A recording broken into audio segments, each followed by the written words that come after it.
What was the most pretentious college application you've ever seen? I got to interview some students for a special program in my undergrad. It was highly competitive and lots of people wanted in. A young lady comes in, I offer her a seat. "Oh, I'd prefer to stand, thanks. This won't take long." "Oh, it won't?" "No, my dad is the dean of one of the colleges and my mum is one of the professors who established this program. I'm getting in." I emphasized that she should really take a seat. She refused again. So I say, "Hey, this interview? Me approving you is part of the process. You have to do well in this to get in. You'll say I did well or my parents will make life hell for you." Her parents had zero impact on anything in my life and I told her as such. After articulating this to her, I said, "I'm going to give you a chance to walk out the door and restart this interview. Fresh start." She lost it and yelled at me. For like 5 minutes. I filled out the interview sheet with direct quotes from her tantrum. She didn't get in. A few days after my decisions were made, I got an email from her father who was, in fact, a dean. He asked me to come in and have a chat with him. It was totally a request. I went to talk to him. When I went to see him, he had a copy of the interview sheet where I had several direct quotes from his daughter. Some of the quotes were awful and directed at me, my family, and basically everything she could hit on. He apologized profusely for his daughter and asked if she could redo the interview. He was leaning on me a bit at this point. I told him that choices had already been made and she was not selected. The whole thing was mind-blowing. She was so entitled. I worked in a very religious private school's admissions department for a few weeks, filing applications. The parents had to write a letter about their child and why the school would suit them. I'll always remember the man who wrote 3 pages about how successful a businessman he was, how he owned several businesses, how good he was at the school's main sport, and then attached a large check to the last page. Not a word about the kid. What I remember most? The rejection letter from the principal with a thinly veiled insinuation that bribery was immoral and not acceptable at the school. Well, that's a refreshing rebuke to what I imagine would be a successful tactic to most schools, albeit a tactic you'd normally at least disguise as a donation. I hope the kid got into a good place where he could maximize his potential anyway. I'm just glad he won't be using dad's credentials to breeze through and have a shock when he finishes. At this particular school anyway. They probably just did this at another. I was a medical school interview coach, earning some extra money through med school. Some applicants were great. Others were what you'd expect from kids whose parents are paying a tutor to teach them how to act normal. Our med school interviews are easy to pass, but difficult to do well in. They involve generic questions like your passions or interests, ethical scenarios, decision-making questions, knowledge of healthcare topics, stuff like that. There have been memorable answers to mock questions. In terms of pretentious, I asked one guy what his hobbies were, and he said he loved Armani suits and buying expensive coffee blends. Not a great answer, but what killed it was that he began describing the smoothness of the bean, and licking and smacking his lips together in wet, squelching noises. Another applicant's dad was a successful surgeon, so he argued in his answers, "I basically already know how to be a doctor through osmosis." He'd failed the entrance exam 7 times and his dad opened a lot of doors for him, getting him research editor positions for his CV, stuff like that. There were complex family dynamics. He'd say really inappropriate things like, "When I'm a doctor, I can buy and sell you and all your friends." Or, "All I have to do is pass this stupid exam and interview and my dad will get me a spot in the training program. You'll be struggling for years." He'd then flip back to complaining for half an hour about how his sister gets treated like a princess and call me at 10 p.m. just to talk. I declined further sessions, but was pretty sympathetic to be honest. Whenever his dad called to arrange sessions and materials, he was very pejorative towards his son. I had trouble hearing him during one of the phone calls because of the background noise until he stepped outside. Later found out that he'd been calling me a tutor during his son's graduation ceremony. He missed his son going on stage to receive his diploma because he was arranging a booking time with me. It placed a lot of his son's defensive behavior in context. And no, he hasn't been accepted into a med school. That was 2 years ago and he emailed only a few weeks ago to request access to my Google Drive to brush up on some things. I granted it because when your answer to a conflict and teamwork question is, "I'd tell them I'm sorry that they're wrong," no amount of Microsoft Word documents will change your performance. The letter simply said something along the lines of, "Let me into this hall named after Grandpa. He donated a crap ton of money, so this letter means nothing." Well, he was right. He got in. Gotta love pay to play. College bribery scandal, but legal.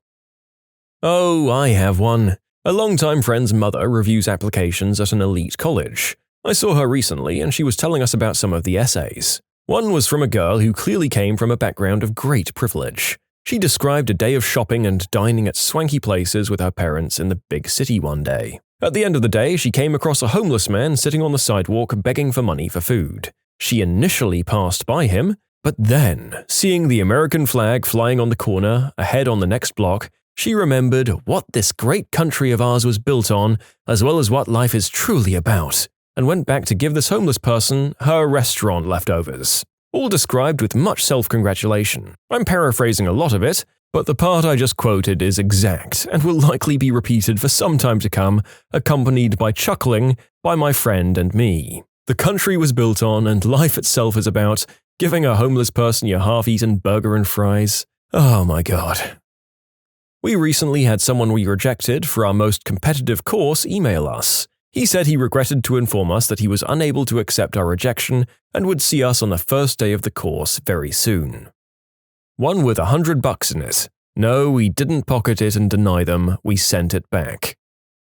I went to space camp on a scholarship program after writing an essay to get in. One of the kids in my group, who time and time again proved he wasn't smart enough to write his own essay, bragged about how his mother wrote his and he didn't even want to be there. Messed up on both their parts to take away an opportunity from someone who actually wanted to go.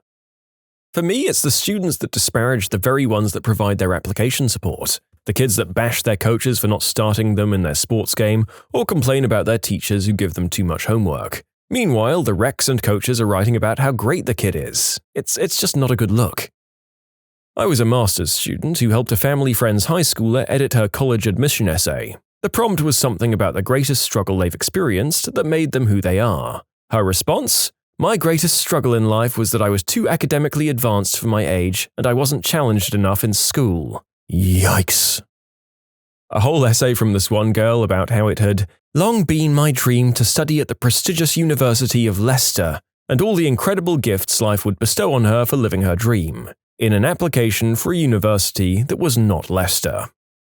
Well, you see, the narrator has done that with job applications, back in the day where he was sending out 5 of the buggers a day. It's an easy mistake to make. This lady might have been a terrific student for all you know. She also just happened to be copy-pasting different university names into the same letter draft, and then accidentally sending them off, which I will admit is not a great look. I once got a binder with 19 letters of recommendation from what seemed like every adult who'd ever vaguely met the student. We also got photocopies of her scuba license and lifeguard certification. This was just for a college with a 98% acceptance rate. We also had an essay question that was, if you could spend a day with anyone in the world, living or dead, who would it be and why? And some kid wrote about how the college admissions racket discounted who he was as an individual and that he wanted to spend the day with the college admissions officer so that they'd really get to know him.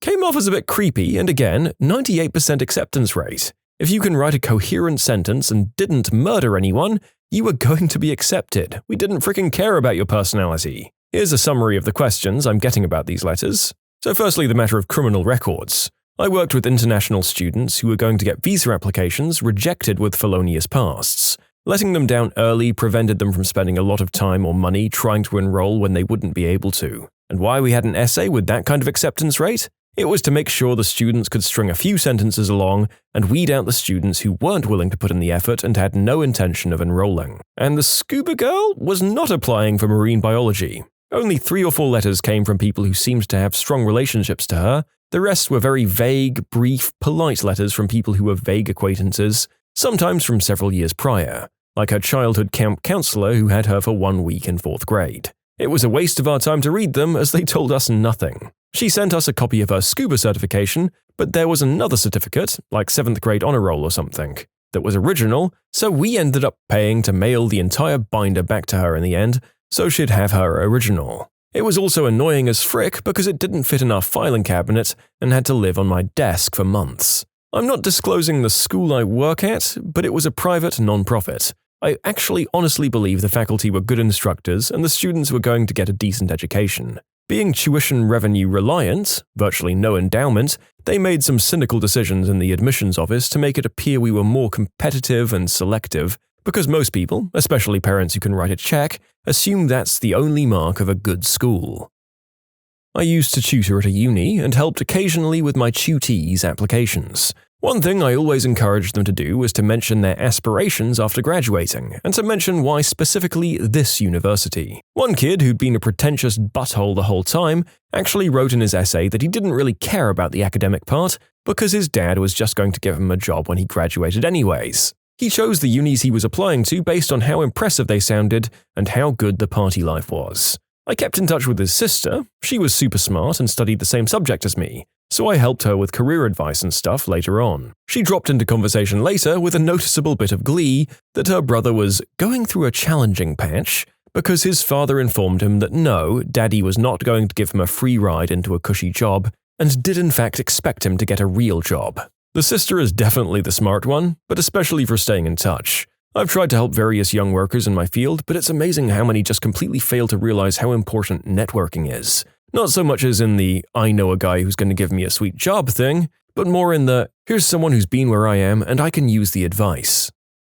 You can submit your own stories to be featured here on the channel. The story submission link is in the description below. And if you want to listen to some vibey music in the background, check out easymode, also linked below, and subscribe. I reviewed an application from someone with test scores and grades in the upper percentiles of the school's average. As long as the essay was inoffensive and decent, we would have let him in. But his essay was easily the most awful thing I'd ever read, to the point where I assumed he was trying to sabotage his application. However, after we rejected him, he, not his parents, called the school complaining and sent an appeal begging for acceptance. The essay started out okay. The first paragraph he talked about why he chose this school, that was the prompt, and what he hoped to achieve in his time at college. So far so good. But then it got weird. He talked about how he wanted to stop discrimination. This applicant was white, by the way, and how he saw racism for the first time in middle school kickball. Whenever a black kid would come up to bat, all of the outfielders would spread out. The applicant described this as systemic racism, and his way of solving it was to kick the ball further than any black person on his team, which he did. First of all, the whole racism topic came out of nowhere and the story didn't tie into anything. After this, he started talking about his favorite podcasts, even mentioning some by name. If you want to know more about my personality, just listen to this podcast. You'll get a better understanding of who I am as a person. He closed the paper by saying, "I'd like to close this paper with a quote," which I thought was a joke because there was nothing left on the page, just that single sentence. Apparently, he had just hit enter on his keyboard a bunch of times, because on the next page was the quote that he wanted to close the essay with. It was a full page-long manuscript of a Richard Pryor comedy routine about going to Africa for the first time. Yep, he kept in all of the N-words in the routine and even went so far as to replace all of the soft R's with hard R's for no apparent reason. At the end were 3 links to the podcast he mentioned, which I didn't listen to because the essay was printed out when I read it, so I couldn't click the links. Oh boy. So this might debatably be a definition of high intelligence, low wisdom, but very selectively high intelligence for whatever he had done in school. Because how sheltered do you have to be to not realize that a single N-word in any body of text that you swear you'd live by is probably going to be a deal breaker in any place? Do better, idiot kid. I'm a college admissions consultant, and the worst one I've read was a full meta-essay about how much the applicant loved college admissions and writing admissions essays. It was arrogant and aloof throughout, but the kicker was when the student called herself an elite applicant with outstanding admissions essay skills right there in the essay. I felt sorry for her because it felt like the stress of the process had given her a Stockholm Syndrome obsession with it. I tried to bring her back to reality gently, but she wasn't having it. She did not get in. Shocked Pikachu face. I was part of an admissions committee when I served as faculty at a wonderful university. One admissions essay compared his act of applying to the law school with that of a Palestinian child facing oppression. The closing line was, "Bravery comes in many forms. A Palestinian child picking up a stone against illegal occupation and me writing this essay, both are comparable." This was written in 2019, by the way. I still haven't forgotten it. Being a professor is a weird and amazing thing. Oh, the stories I have. I used to help out with auditions for the acting program at my school, and one girl came in with a scented resume. Before she walked in, the head of acting was like, "During the interview, do not mention the resume." She was not a good actor. The scented resume was clearly something she thought was cute and charming enough to score her some personality points. Nope. Elle Woods as an actress? I've evaluated placement essays for first-year writing, first semester, second semester, or in rare cases, tested out completely. I remember reading one about how selfies were important because of reasons such as, so people can know where you are, and if you travel you can use them to take pictures of monuments and landmarks. This student essentially, though I'm not sure intentionally, made the argument that every picture has to be a selfie, and that if they aren't, the picture isn't worth anything. I put them in first semester. Yikes, I've read kinda good essays about selfies. In the past, rich people would pay a lot of money to have paintings done of themselves, but now anyone can admire a picture of themselves, and documenting when you feel good about yourself is good for your self-esteem. That's where I thought they were going with this. I saw an LSAT writing prompt that started with the line, "The leader of the Third Reich had a few good ideas." Really, doesn't matter what you say after that, it also had absolutely nothing to do with the prompt. For clarity, the LSAT has a prompt that consists of some group trying to make a decision between two mundane options. Your goal is to argue for one option over the other. That's it. In no way, shape or form did the scenario have anything remotely to do with Mr. H, nor did this person pick one of the sides. He simply wrote an essay about this particular historical figure. Have fun not getting into law school. I used to do a little recruitment from time to time for a large cruise line based in the UK. I once had an application through where the applicant's CV was literally him asking himself questions and then proceeding to answer them. It read something like this. So you're probably thinking, who is this guy? Well, I'm a hardworking individual who isn't afraid to go above and beyond. Why go above and beyond, you say? Well, I believe the customer always comes first, blah blah blah, etc. You get the idea. Every essay that uses famous quotes as if they're the first person to ever think of using a famous quote in an essay. Nope, you're not original. I actually don't mind quotes if there's a good story attached to it, but it's rare. People usually just throw in a random quote to sound smarter or more cultured. Execution is the key here. Also, when people write about my school to make it sound like they've done their research and they've clearly just regurgitated information from the website, I know where I work. I don't need you to recite the website back to me. Also, now I'm worried you'll get busted for plagiarism if you become a student here, because you clearly just copied and pasted our website content into your essay. Don't make someone question your academic integrity in your admissions essay. Oh God, it was me. I wrote about how anti-intellectual religion was. I don't even remember the prompt, that was just what I was writing about no matter what. Every other word was a thesaurus drop-in. Jesus frickin' Christ, it was bad. It's not about the fedora on your head, it's about the fedora in your heart. Oh, I love this, but for more than one reason. Although the milady fedora presence is very strong here, I also love that you've grown enough as a person to realize why this is cringe. This is positive development, and we all have these moments that we look back at and shudder. Well done. I went to high school with a girl who was top of the class, applying to all the Ivies, 4.0 unweighted GPA, APs, stuff like that. She wrote her essay about how she overcame stereotypes by being smart and a cheerleader. I'd say that's pretty pretentious. Somewhat pretentious, or perhaps just plain weird. I had an individual offer me money to write an application essay which was about himself. He really had a brass pair on him, that one.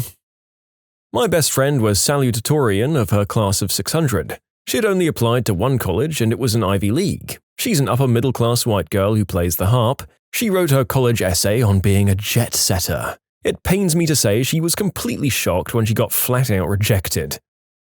There was that 5-year-old Chinese kid who had a 15-page resume as part of his application to a selective school. It seemed to be just a list of random crap his parents forced him to do, and they're outright lies.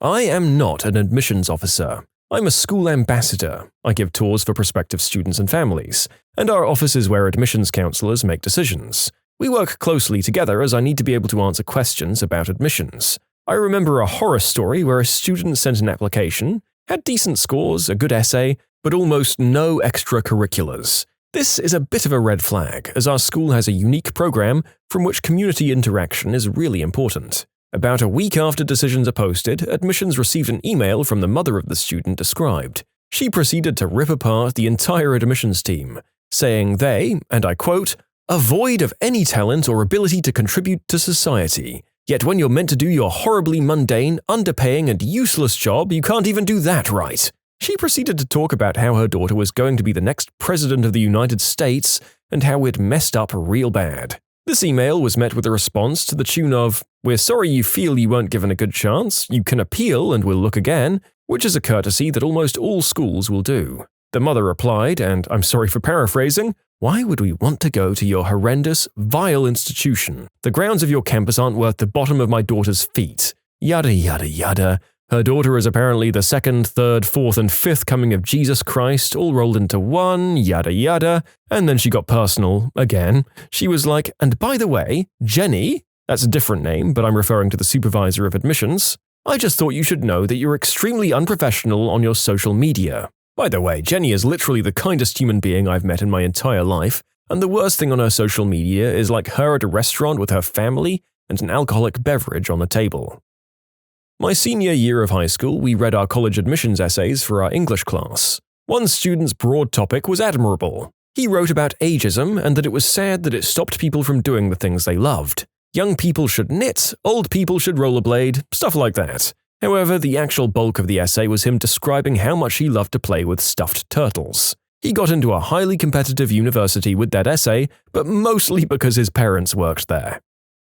Not pretentious, but I had a Chinese student write in their application, "I hardly ever waste water, paper, or rice." Presumably, he was conflating economics, the degree subject being applied for, with being economical. He also said that he had found a phone and returned it to the owner, even though he was Russian.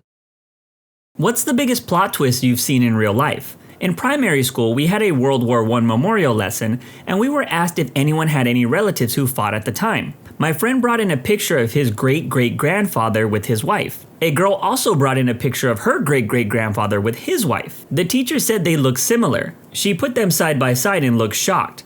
We gathered around and it was the same man who had kept his two wives a secret. Both had been married privately. My classmates were cousins and didn't know. Dude, a similar thing happened to me. I was going to school with a female classmate for years, and one year my family had a big reunion and she showed up. Turns out we were cousins and we actually started hanging out more at school. Met a dude at a local 24-hour fitness who was wearing a Shark Punch shirt. Since most people have no freaking clue about the band, I immediately decided I needed to talk to bro out with this dude about his particular taste in music, which was metal. We got to talking, find out he's a drummer, lives locally and wants to start jamming some evil stuff. We exchanged numbers and all that good stuff. Of course, however, actually meeting up with reliable musicians is something harder than it sounds, despite the enthusiasm. Around the same time, I was working security at a local bar, and I met this random cute girl who wasn't from the area, but was totally into me and wanted to hang out. We exchanged numbers and we started planning a meetup. When we finally did, we hit it off pretty well, but she had mentioned that she's still kind of dating around, but really liked me and hoped that I was okay with that. I was totally okay with that because I was doing the same thing. We hung out maybe another time or so, and then shortly after that she hit me with the "sorry, but I'm kind of dating this other guy for serious" line, and I said I totally understood and moved on. When Jim Guy and I finally managed to get together to jam, a friend of his was there to play bass with us. We got introduced, started talking about random stuff, when Jim Guy happened to mention to his buddy about this girl he was dating. He and I started sharing our similarities and preferences of people we've dated, and I asked him to see what she looked like. He's like, "Sorry dude, she doesn't have any social media or anything like that, but I have a video of her at some restaurant we went to a few weeks back." He shows me the video. "Ah man, she's cute. Yeah, I met her outside at some bar in LA. Dude, she really reminds me of this girl I was dating not too long ago. What's her name?" "Kim." "Wait, really? That's so weird. I was dating a girl named Kim too. What are the odds? Hold up. Does she have a Snapchat?" "Yeah, why?" At this moment, I started trying to find her on Snap. "Dude, what's her name on there?" My gym buddy's friend at this time starts looking at both of us. "Oh crap, oh crap, oh crap."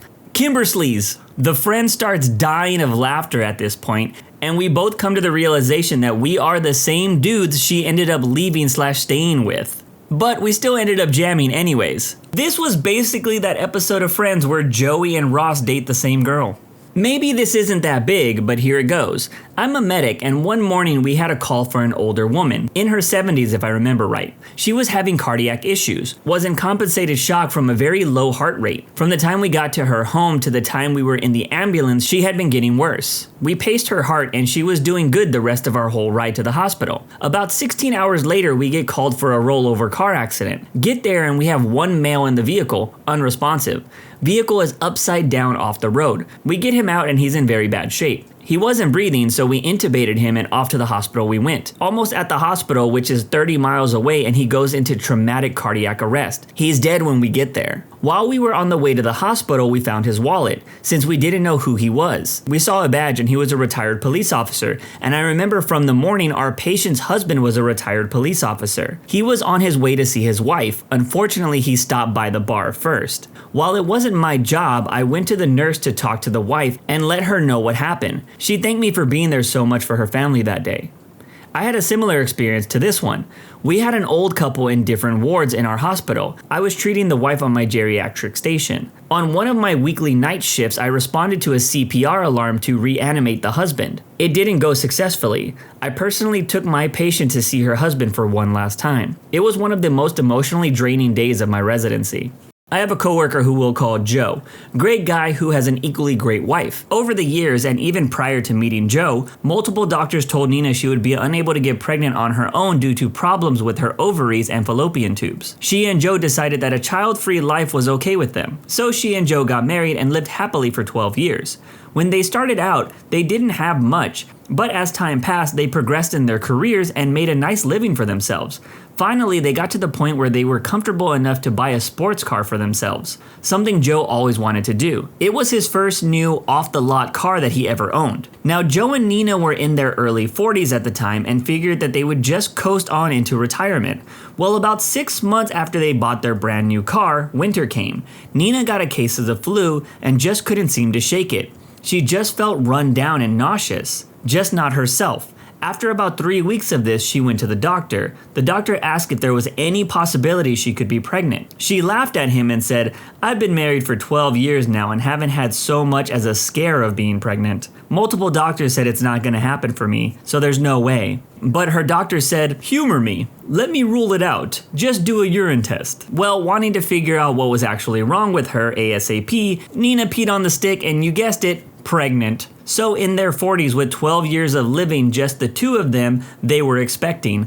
After the initial shock wore off, they were actually pretty excited even though they had to sell the new sports car, since a two-seater wasn't really going to be working for them. A few months later, their son John came into the world the usual way, happy and a healthy baby. And still are today. John just finished his first year of high school, great kid and super smart too. You just never know what life's gonna throw at you. My sister's boyfriend decided he wanted to do more with his architecture skills, so he gave a 2 weeks notice and moved to Haiti to help rebuild after the earthquake. They stayed together. He would send her long emails with photos and stories of what they were doing. This went on for a couple of months. One offhanded tip from a coworker, and a week of digging later, it turns out that he never went to Haiti. He moved to Seattle to be with his fiancée and partner of 9 years. This same thing happened to the mother of my friend growing up. She was dating a guy for a few years and things were getting pretty serious. Then one day he goes on holiday to visit his parents in Argentina. She goes to meet him at the airport when he's due to come home and there's no sign of him for hours. So she calls him and he says he's contracted a serious illness in Argentina and he isn't well enough to fly back, and basically says that he doesn't have long to live. She panics and phones him every day to see how he is. He starts avoiding her calls, and after about a week of not responding, she thinks it's the worst and contacts the police, who trace his credit card use to London, where he lives. They find an address that it's linked to, and then she starts doing some digging. So she goes to the address only to find his wife and infant daughter, while he's away on a supposed business trip. They both bonded over what a complete a-hole he is, and both decided that they were better off without him and dramatically left him when he got back from his business trip. Pretty sure these two women are still friends. It's crazy that there are some people out there that can't even land partners in this world, but there are others that have like 5 secret families. The Matrix is really throwing around the stats in the create a player mode.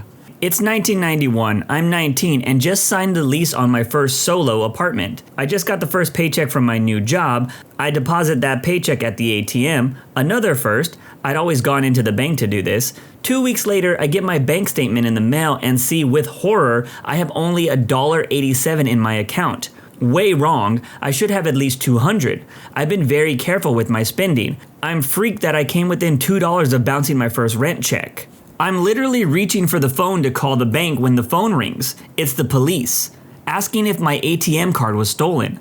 I check my wallet and the card is missing. My job at the theater pub came with cash tips, so I didn't use the card often. And I tell them that I was going to call them anyways because I was missing $200 from my account. Well, we've got your card and your $200, so just come down to the police station. That's what they tell me. I can't figure out how they have my card and the cash. It doesn't make sense. So I just drive down there. The detective says someone, let's call him Bob, pulled in to use the ATM and saw a man acting suspicious while he was using it, moving back and forth as if he was trying to dodge the cameras. Bob says that the man then left the ATM, got into a car and drove away at high speeds as if he was fleeing. Bob then went to the ATM and put his card in, which popped out. Bob then withdrew $200 and another ATM card popped out. My card.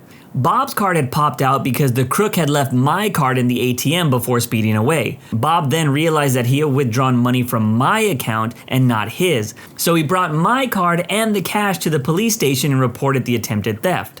The detectives give me the description of the crook. According to Bob, it was a man 5'7", brown hair and rounded gold-rimmed glasses. I say out loud, so about my height, my color hair, and glasses like mine, before realizing Bob was describing me. I've never deposited a check in an ATM before, so I was moving back and forth, following the instructions on the screen, filling out the envelope with my account number, punching the amount in, etc. I then forgot to take my card out and just left because I'm a freaking idiot. I drove away at high speeds because I was 19 and that's just how I drive. Worried the detective might be annoyed, I didn't tell him that I was the crook. I just thanked him and left with the money I stole from myself. Somewhere in a box in my closet, I still have the police report where I was both the victim and the perp. I'm curious about how the guy who returned everything to the police was able to withdraw the money. Wouldn't you need the same PIN number? Or did the OP just leave without closing out his account? Crazy stuff. I told this in another thread, but it's still hilarious to me. Guy I knew in my high school English class was talking about one winter day how he was late to school because someone hid his mailbox. His parents made him fix it up before he went to school. He missed his ride and had to walk instead, but the school staff was cool about it and they didn't punish him. A few minutes later, another girl came into the class and she was talking about how her morning sucked. She lost control going down a hill and hit someone's mailbox. She freaked out and drove off before anyone noticed and described a few details of the house. Mailbox guy puts 2 and 2 together and burst out, "You hit my mailbox!" He wasn't super mad about it and she turned beet red. It was hilarious how they both reacted at the time. We lived in Florida at the time, and my dad goes to the eye doctor because he's seeing double. In all other aspects, he's healthy. He explains his symptoms to the doctor. This was in the early 2000s. The doctor picks up a medical book on eye problems. He finds the kind of symptoms my dad is describing. The doctor shows him the book. In the book, there is a whole medical page explaining what he is experiencing and a picture of a kid from the 1960s. My dad looks at the picture and says, "Doc, that's me!" The doc says, "Yes, those are the symptoms you are showing." My dad says, "No, that's really me in the picture." It turns out my dad had this eye problem when he was a kid. It's so rare that they took his picture in Ohio in the 1960s and slapped him in a book of rare eye problems. He doesn't remember much about taking the picture, but he did manage to get a copy and take it home for himself. I dated a girl who lived in a city I had recently moved away from. On my birthday, I drove out there so we could be together and go out to dinner. The entire time we were at dinner, she was distant and constantly checking her phone / sending texts, etc. There was virtually no conversation, and her constant texting was uncharacteristic and started to give me the vibe that she was either cheating on me or was just not into the relationship anymore. When we finished eating, she asked if it was okay for me to stop by a mutual friend's house to pick up some substances. I reluctantly agreed, thinking it was a pretty selfish request considering it was my birthday, and I don't even do that stuff. As we were walking up the steps to my friend's apartment, I'm running through the different ways for me to break off this relationship until the door opens and I realize she had planned a big surprise party with a ton of my friends, many which she didn't even know. All of the texts and lack of attention that I had been attributing to the lack of interest in me turned out to be the exact opposite. She's actually a pretty beautiful person. I've totally been here before. Well, kind of. I totally understand the overthinking people's actions, but I've never had a surprise party before. Was on a flight from Paris to Boston. I had the aisle seat across from a little hall of bathrooms in the middle of the plane. At one point, a man from a few rows up goes into a bathroom and after a couple of minutes comes out and is just standing in the aisle. So it gets my attention. He keeps going in and coming back out looking up towards where he was sitting. I see a woman sitting next to his empty seat shake her head at him, but he doesn't give up. Finally, after 5 times of coming in and out, he finally gets the woman to come back there. The lights are out and most of the plane is sleeping. They start making out in the bathroom hallway before he goes into one and pulls her in with him. They are in there for quite a while and then he comes out and goes back to his seat and a few minutes later she comes out and does the same. They are really flirty in their seats and about an hour later repeat this. The man goes in and she joins him. They end up doing this 3 times throughout the flight. My husband, who is sitting next to me, has caught on to what they are doing as well, and we make a joke about how they must be newlyweds on their honeymoon. We get off the plane and the woman is standing there at her gate waiting and the man is nowhere in sight. As the people from the back of the plane get off, a completely different man goes up to her and gives her a kiss on the lips and asks her if she was able to get any sleep on the flight, and he calls her dear. They then walk off to the luggage area with their arms around each other. So apparently what we thought was this adventurous newlywed couple was actually a woman hooking up with her seatmate while her husband was sitting in the back of the plane. Maybe it's a thing they do, maybe they were swingers. I really hope so, because that's rank otherwise. My only thought while listening to this story was, how did they get away with it 3 times? I worked for a bank at their call center as a workforce admin. We had a supervisor with a higher than normal personal rotation. People would be doing okay, then suddenly their numbers would drop and quit. In one of those instances, the guy quitting made a big freaking scene, called him out, insulted him, and pushed him around and ended up being restrained by other coworkers. At the HR meeting, supervisor is going off on this guy, bringing up every single thing the guy did wrong. He was boasting a bit too about how he would fix all of this dude's mistakes. The entire time this guy sat silent, said nothing, just stared at whomever asked him something. When the HR rep asked if he had anything to add, he pulled out a tape recorder and just played recording after recording. Of what, you ask? Of the supervisor literally threatening this guy, harassing him, belittling him, and overall being a complete jerk. Apparently, this guy would target overperforming agents and make their working environment hell to protect his position. I'm told the supervisor simply stared at his feet and nodded when he was told he was fired. The agent, as I understand it, was also let go, but he was very well compensated. For a semester in high school, my English teacher set up this game where one student was a secret killer. Every couple of days, the killer would sneak a note into a classmate's locker, backpack, textbook, or whatever that says, "You've been killed." My best friend and I were trying harder than anyone else in the class to play detective on this, especially near the end of the semester. Near the end of the school year, there was still 6 students left alive. They took the last 6 students who were alive and brought them into the front of the class one at a time, so we could all debate if he or she was the killer or not, and the person could plead their case. The teacher brings up my friend and says, "Okay, tell us what happened." And my friend just starts explaining on how he had to be really sneaky on this. So there was a good 20 seconds where I just didn't understand what he was talking about. There wasn't any great reveal or drum roll. He just brought him in front of the class and started explaining how he killed everybody. I lost my mind pretty good. The other twist that I forgot to mention was that at week 2 or 3, he had went to a student that we didn't really talk too much and told him that he was the killer and that he needed him to kill John Deere 89. So he hands him a few of the notes, and from there on out, he had one guy on the inside helping him kill people. That's why he could kill so many people without being caught, because if someone got killed, I was with my friend so I could vouch for him. The teacher said that there was nothing in the rule book that said you couldn't get another person to help you kill people. It was a huge gamble because the other kid could have just said, "I caught the killer," and the game would have been over. I forgot to mention, if you guess who the killer is, nothing happens. You have to catch them in the act. So when there was only a few people left, everyone is yelling, "You're the killer! You're the killer!" and just pointing fingers back and forth. This teacher sounds awesome. I wish there was more teachers like this because I had a teacher in high school that had us read Fight Club, and I thought that was so wild. I was always excited to go to his class. I graduated law and got engaged to a girl I had been with through university. We both applied to the same graduate program and ended up working in the same office in Canberra. 3 months before our wedding, I found out that she was cheating on me with a mutual boss, and I broke it off with her. Long story short, it got really ugly, and the two of us ended up in a very bitter court case over property. Canberra is a pretty small city, and the legal world is pretty bloody small there too. And everywhere I went, I bumped into my ex. It was beginning to seriously get me down. Her too, as it transpired. And I applied for an Australian government overseas development job in Tuvalu, a Pacific island with about 11,000 population. It's quite a prestigious job to get, with only 2 positions offered for a 2-year contract on a rotating basis. I was successful in the application and moved on island to start my posting, only to discover that my ex was the other successful applicant. I spent the next 2 years sharing a tiny office on a tiny island with the person that I quite honestly loathe more than anyone in the world. Wait, you left in 2006. I was the guy who replaced you on that program. Your story was told to me at the bar at the Funatui about 100 times in the first month that I was there. I can't believe that I'm now seeing this on Reddit. Holy freaking crap. Yep, that was me. I hid out in the Funatui Lagoon Hotel for about 5 nights a week. Small world. Dude, I can only imagine how it must feel to want to get away from somebody, get the opportunity to do so, and then end up trapped with them for 2 years.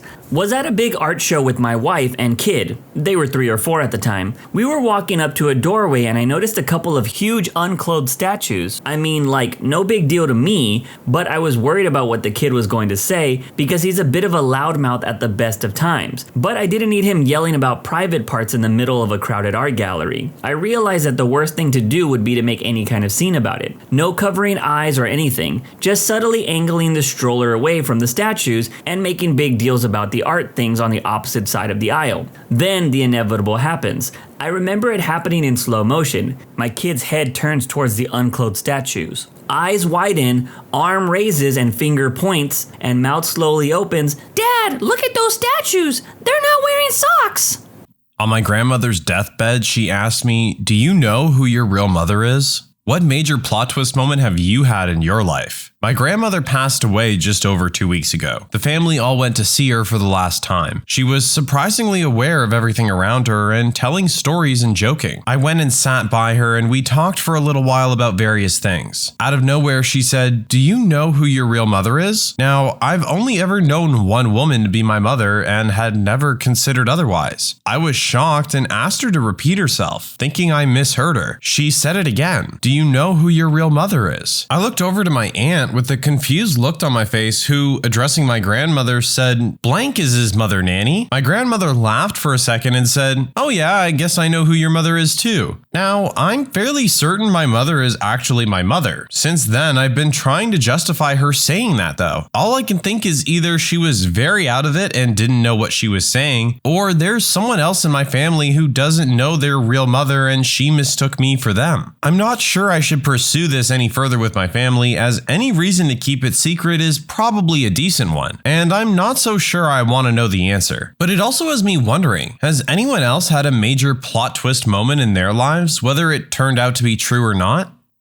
My grandfather was dying of cancer. He was a big, tough man and gradually just wasted away. Sometime near the end, he asked my grandmother to bring him a piece of paper and a pen. He wrote down all the names of his 27 grandchildren. Next to my name was a check. Nobody else had anything next to their names. My grandmother showed it to me after he died. She had no idea what it meant. I still think about it every once in a while.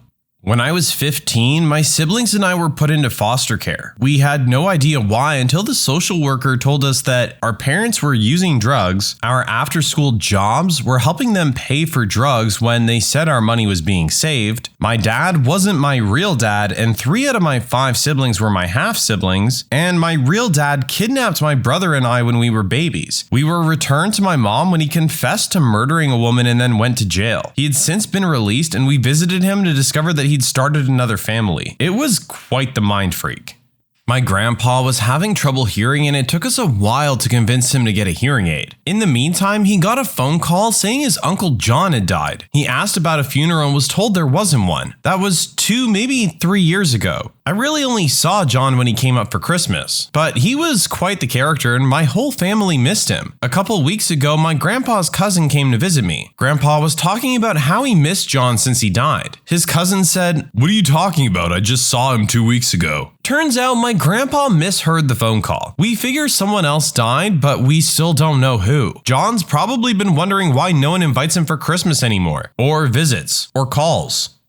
My twin sister and I were born through in vitro fertilization. Our mom wanted nothing more than to have kids, and her circumstances led her to use a sperm donor. When we were 3 years old, our mom was diagnosed with breast cancer. When we were 6, she passed away. My sister and I were taken in by our aunt, our mom's younger sister. She already had 2 sons and a husband. It was a crazy and emotional time for all of us, but we've become an amazing family unit, and I consider my mom, dad, and brothers as much my immediate family as my sister. You might think this was the major plot twist in my life, but it gets crazier. About 4 years ago, I learned that not only did my original mother have sperm donated to her, but she also had eggs donated to her as well, by her little sister. I lost my biological mom only to be rescued by my genetic mom. All those years I had laughed at people who said I looked like my brothers and my mom, but the joke was on me. When I think about the sacrifices my 2 moms have made for me and my sister, it blows my mind.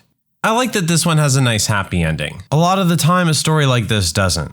I was looking for my social security card in my parents' desk and I found their marriage certificate. It was dated 1 year later than I thought, 6 months before I was born. All of a sudden, the years of thinking my mother resented being stuck home with the kids, the terrible, resentful marriage they had, it all made sense. I actually found out shortly after my grandmother died that she and her husband adopted my mom. From where or why, we have no idea. Mom and I know that we have the same type of ethnic heritage as the people she thought were her parents, which probably indicates she was adopted from somewhere within the family or close friends at least. Perhaps more interesting is the fact that on her deathbed, I was 100% convinced that my grandma was saying "I love you" and gathered the whole family to hear, only to realize that she was just desperately thirsty and saying "I want juice." Back when I was in college, I got a girl pregnant. When my mother found out, she broke down crying and divulged that I have a brother out there that I had never met. She'd given the boy up for adoption long before I came around. I still wonder to this day if I'll ever run into him. When I was a kid, my parents took me to Universal Studios in LA. When we were there, we met Mr. T and I spent the next 20 years telling my friends that I had met Mr. T. Everything came crashing down when I had dinner one night with my parents and a girlfriend. The topic of meeting famous people came up and I told my Mr. T story. My parents chuckled and corrected me, "You mean you met a character impersonator playing Mr. T?" Childhood ruined. Oh, that really sucks. I think we all have at least one story like this. When I was 12 or 13, my parents took me out to eat at a restaurant. My dad gave me some change to go play a couple arcade games there, and when I ran out of money, I sat back down. My parents had completely serious looks on their faces, and my dad asked me, "How would you react if we told you that you were adopted?" I freaked out a bit, and then they moved on to a different topic. I wondered about it for years until I realized I act just like my dad, and I look like both my mom and my dad. When I was 7, I found my birth certificate in the basement of my childhood home. The name under father was not the man I'd believed to be my dad my entire life. I didn't tell anyone about it for years. Not exactly major, but when my sister needed a passport, she had to have the signatures of both legal parents. That's when we found out her only legal parent is our mom. Dad just never got around to signing the papers. Worked out well, since only needing one signature made it a lot faster. The largest one for me was finding out my parents were never married, although together for 15 plus years, because my father was still technically married to his first wife, who miraculously got pregnant and had a child while he was in jail for a year for aiding and abetting a known felon. He's a former Kentucky hillbilly that used to run moonshine back in the day. He refused to turn in his cousin. Multiple things occurred to me that day. 1, my dad is a felon. 2, I'm a bastard. 3, I have a not quite half sister somewhere. 4, my mother basically had a long affair with my father. And 5, I hope like heck there is no inbreeding somewhere, because this story is the epitome of the stereotypes I had heard. So recently I helped clean out my parents' basement since they really needed it. That place was a mess. I find a box with a bunch of pictures in it and begin to reminisce about how awesome my childhood was. Me on the NES, me at Disney World, my brother and I at a football game. But then I get to the last picture on the bottom. It's my dad, my mom, and some random chick that looked to be in her early 20s. The picture, judging by the hair, was taken mid to late 80s and early 90s. "Hey Dad," I called. Mom was out of the house. "What?" he yelled from upstairs. "Who's in this picture?" I went upstairs to show him. He stared at it for a moment, blinked, and said, "That's your half-sister Andrea." What? I pursue it more. Half-sister? What are you talking about? I then proceeded to find out that he'd been married before when he was 18 to some stripper from Vegas. He lived in Arizona until he was about 30. Lorelei, or her stripper name, Karma, had been married to him for about a year until he realized she was a shopaholic, shoplifting, dealing drugs, taking drugs, and was abusive to her daughter. He got the heck out and gave the child to his parents to raise since he was 19 years old. Now I have a half-sister I plan to meet.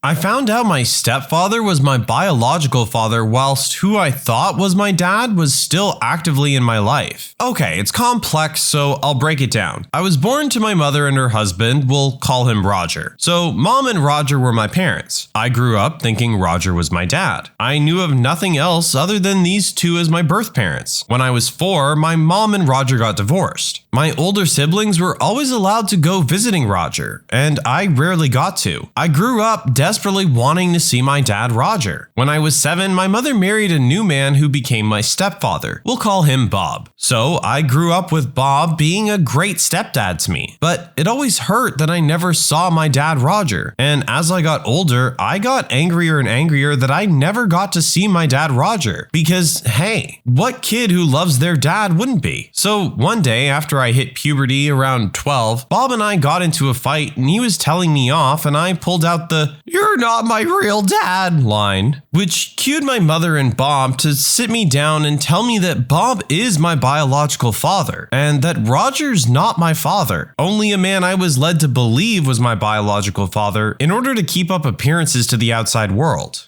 My dad is a real-life superhero. He has graphic synesthesia. He sees numbers as colors and shapes because those sections of his brain are connected in ways normal people's aren't. And he used that to catch a man who was skimming accounts when he worked at a bank. So my dad worked at a bank and for fun, he'd scroll down through the account balances and watch the patterns of color. He did this just about every day, and over time, he noticed more and more zeros. They stood out because they're empty space to him and it looks ugly. He was noticing this in a couple thousand accounts too. Just a few black spaces at the ends of strings of color. He took it to the police because his boss wasn't listening to him. Turns out his boss was the guy skimming the accounts. But the police never took the investigation seriously until my dad compiled the evidence on his own and took it to them. My dad's a cool guy. This one is actually a really cool and interesting story. People are just awesome.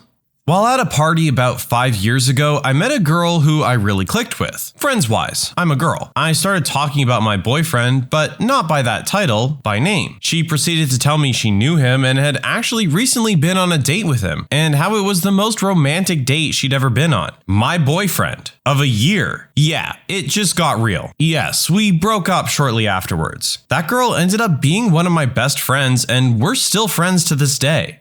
I met a girl at a bar while my boyfriend and a group of friends and me and this girl hit it off. We drank and laughed all night long. We became Facebook friends and ended up hanging out fairly often. I considered her one of my favorite people to be around. One day, she blocked me on Facebook and stopped talking to me. I was hurt and confused. Me and my boyfriend lived together and I told him about it and all he really said was, "Oh, weird. Well, screw her." Plot twist? My boyfriend of 4 years had gotten her pregnant. Eesh. Me and the boyfriend split up, obviously, and now her, my ex, and their kid live with his uncle in a trailer park. Second plot twist. After we split, I was depressed, went on a huge drinking binge, met the lead singer of my all-time favorite band at a show, we hit it off, I quit drinking, and now I'm happily married to a guy I had a crush on for 10 years. Well, that one was a little bit of a roller coaster. At least the original poster ended up happy. Sounds like maybe the ex not so much.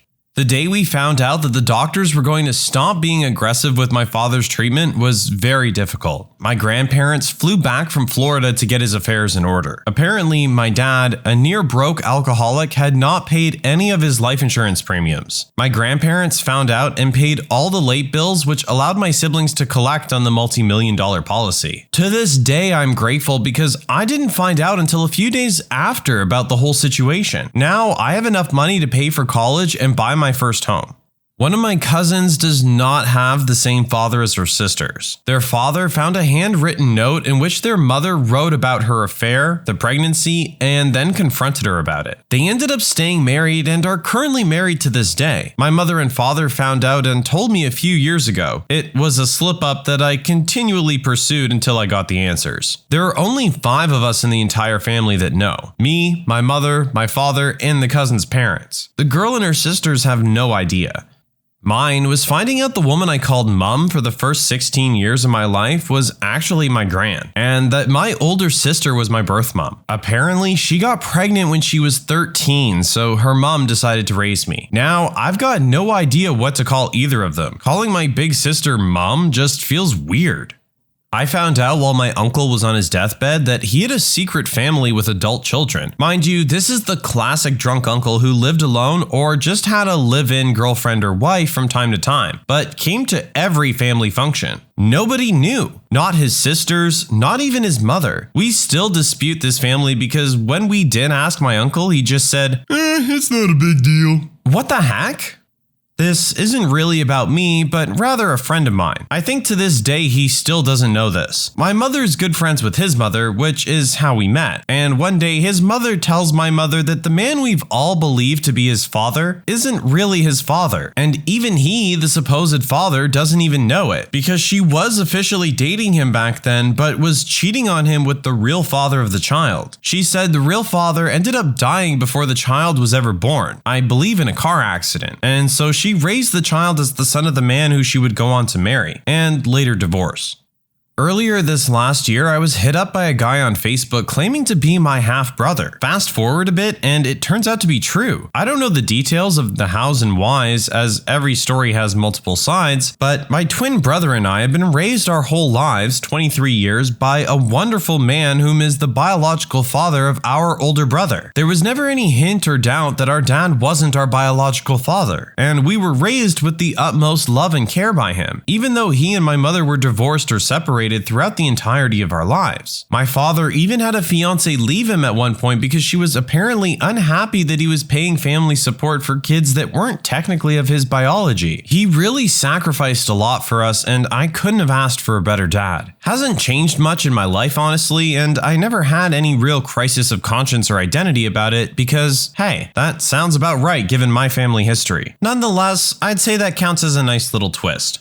When my grandfather was on his deathbed, he was very much aware of what he was saying and doing. He talked to each of the family members that were there privately. When I went in to see him, we talked for what seemed to be hours, joking as if it was another one of our every other weekend camping trips. It was very strange to know he would just be a lifeless shell of what he used to be. He put his hand on the back of my neck and told me I was about to go through the toughest 4 years of my life and to not act on my depressive actions. I left the room confused and broken. He passed within half an hour. The next 4 years and counting have been hell. My immediate family found out my father had been cheating on my mother and just messed with our emotions and thoughts over the course of a year and a bit. I failed to get my high school diploma, so I started to work full time to pay for our home. Not as big of a plot twist as some of those on here, but his words kept me from doing some pretty extreme things.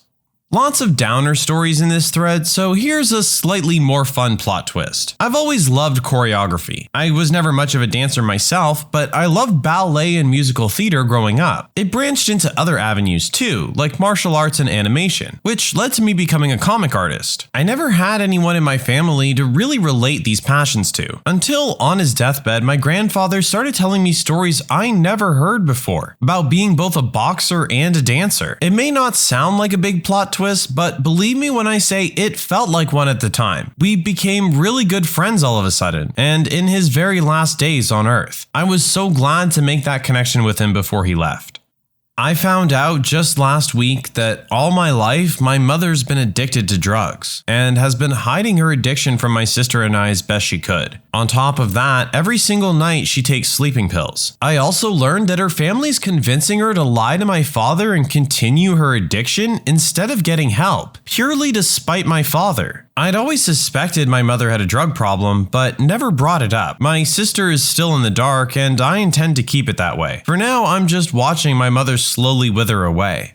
Not me, but a friend of mine in high school. So my friend was adopted when she was pretty young. Doesn't know any of her biological family. My friend is a typical high school girl. Likes to go to the mall and whatnot. Every time she's there, she gets guys hitting on her saying how they know her from somewhere or something like that. She doesn't think much of it. She's a cute girl, so it happens often enough everywhere. As time passes, she notices a bunch more people saying they know her at the mall and call her by a different name. She eventually gets talking to one person and they swear they know someone who looks exactly like her. Turns out she had a twin that was also adopted and they were separated at birth.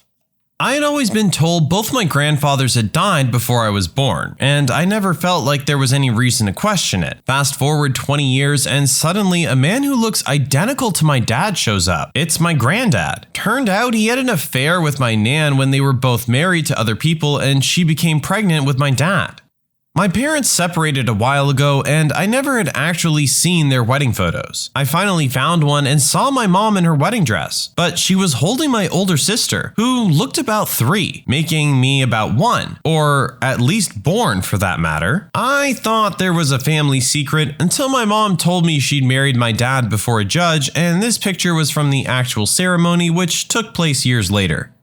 My wife has a large family, lots of aunts, uncles, great uncles, etc. Family reunion attendance numbers in the hundreds. So there was one of my wife's great aunts, Aunt Vita. She wasn't well known to the family, but a few decades after she died, my wife's cousin is doing some family history, and a story comes out. Turns out, Vita was, in her early life, a mortician's assistant. Then she was hired by the state in the late 1800s, early 1900s as a hangman's assistant, and then she got promoted. Apparently, she didn't do a lot of work. Hanging as a form of capital punishment was being phased out by the early 1900s.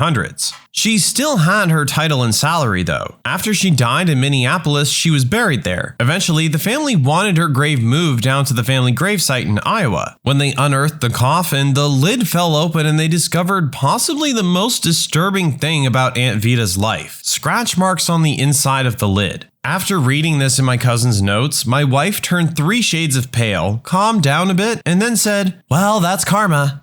My grandfather's sister had a heart attack, and I was telling my mother that we should all do a check. This kind of thing tends to run in the family. At that point, my mother told me that my real grandfather wasn't the one we thought. Her biological father was a Jew who was deported to a lager during the fascist period in Italy, and my grandmother, pregnant at the time, never saw him again. This is also the reason why my grandmother during the war hid many Jew families in Venice, under the roof of her house where they lived in Campo Sant'Angelo, despite the danger of being arrested and deported as well. This is not really a plot twist, but a funny last word story. My grandpa never really watched the news, but he liked to stay informed on the things the kids are watching these days. So I would always tell him about the modern headlines and whatever everyone was talking about. I also started watching South Park with him, since it always dealt with what was happening at the time the episode was created. He liked the show a lot and we started watching it on Netflix. When he watched The Succubus, he couldn't stop laughing at Tree Fitty. And that was sort of our main joke. No one else in the family knew what the heck we were talking about. We would always randomly say he would need about Tree Fitty, and I would read him Reddit and 4chan stories that lead up to Tree Fitty jokes. In August of this year, I was told his lifelong habit of smoking caught up with him and his lung cancer was serious now. He could have gotten treated, but he didn't want to. He wanted to pass away in his home with his family and loved ones. When we talked for the last time, we did the usual crying and everything, but after I sort of stopped crying, hysterically he said,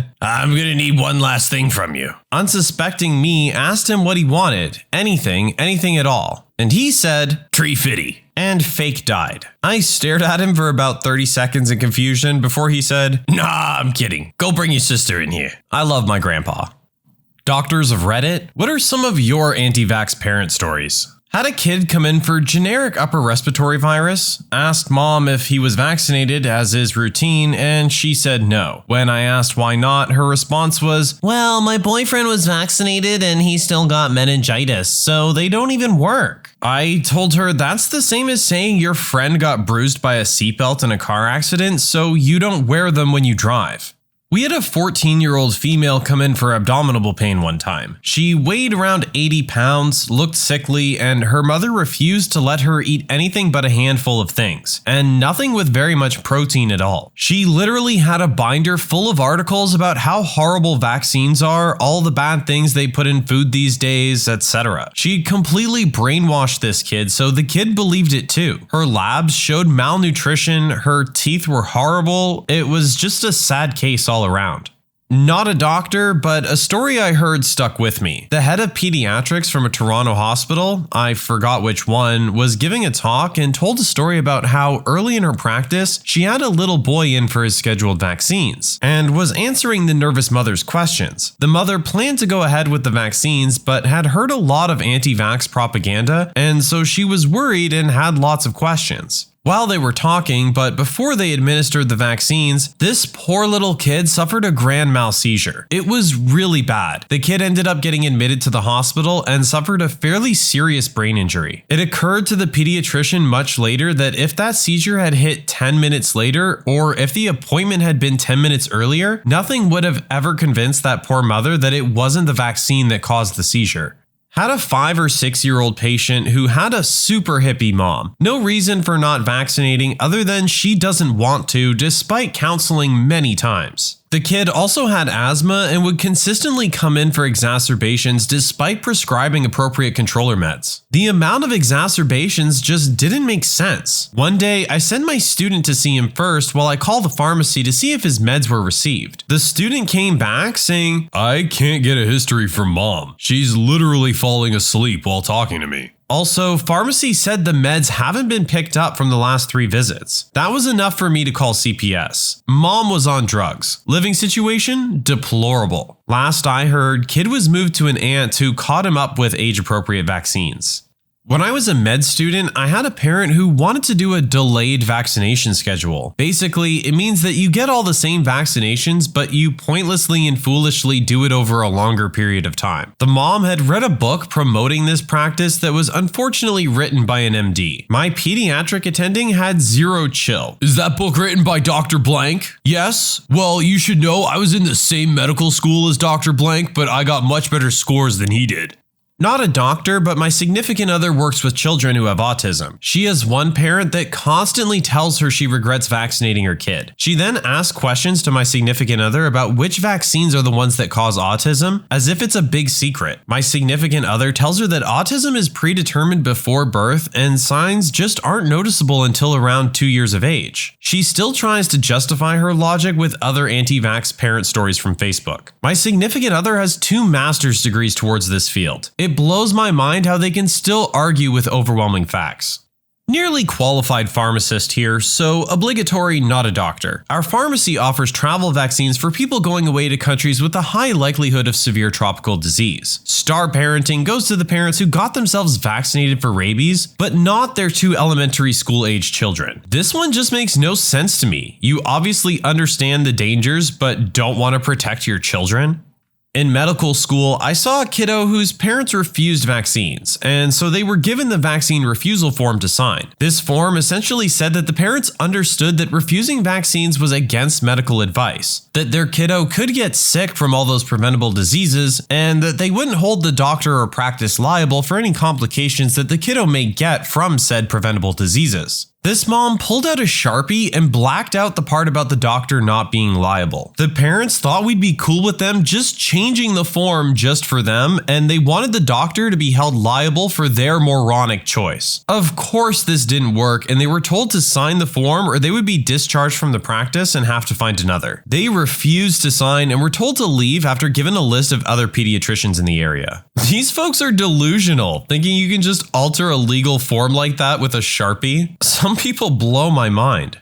Med school student here. I was getting my hair cut and I was talking to the barber about how more people should get the new meningitis B vaccine since I know a person who got meningitis B and almost died. The desk lady went off about how vaccines are dangerous and pretty much hit every single anti-vax talking point. I explained the actual facts behind vaccines and said that I'm studying medicine. I think I might know what I'm talking about. And then she went off about professors not knowing what they're talking about and that they just teach what they're told to teach so that we can all be brainwashed into supporting the big pharmaceutical companies, and that my proof was all fabricated by them. Not a doctor, but a nurse and a vaccine advocate. Once had a public argument with a friend from long ago. He argued that by not vaccinating his kids and risking terrible side effects and possible autism, he was placing no one else at risk. However, acknowledging the potential risk to his kids. After attempting to explain the potential risk to others and him failing to understand, I created an analogy which I still use to this day. Imagine if my kids and your kids get into the same car. Both of your kids don't put on seatbelts. Therefore, if there's an accident, there's an increased risk that your kids will die and also harm my children in the process. This seemed to click with him, and he doesn't share his anti-vax propaganda on social media anymore. Thank you. We have someone who can be spoken to and understand the facts and can change their way of thinking. We actually found an adult.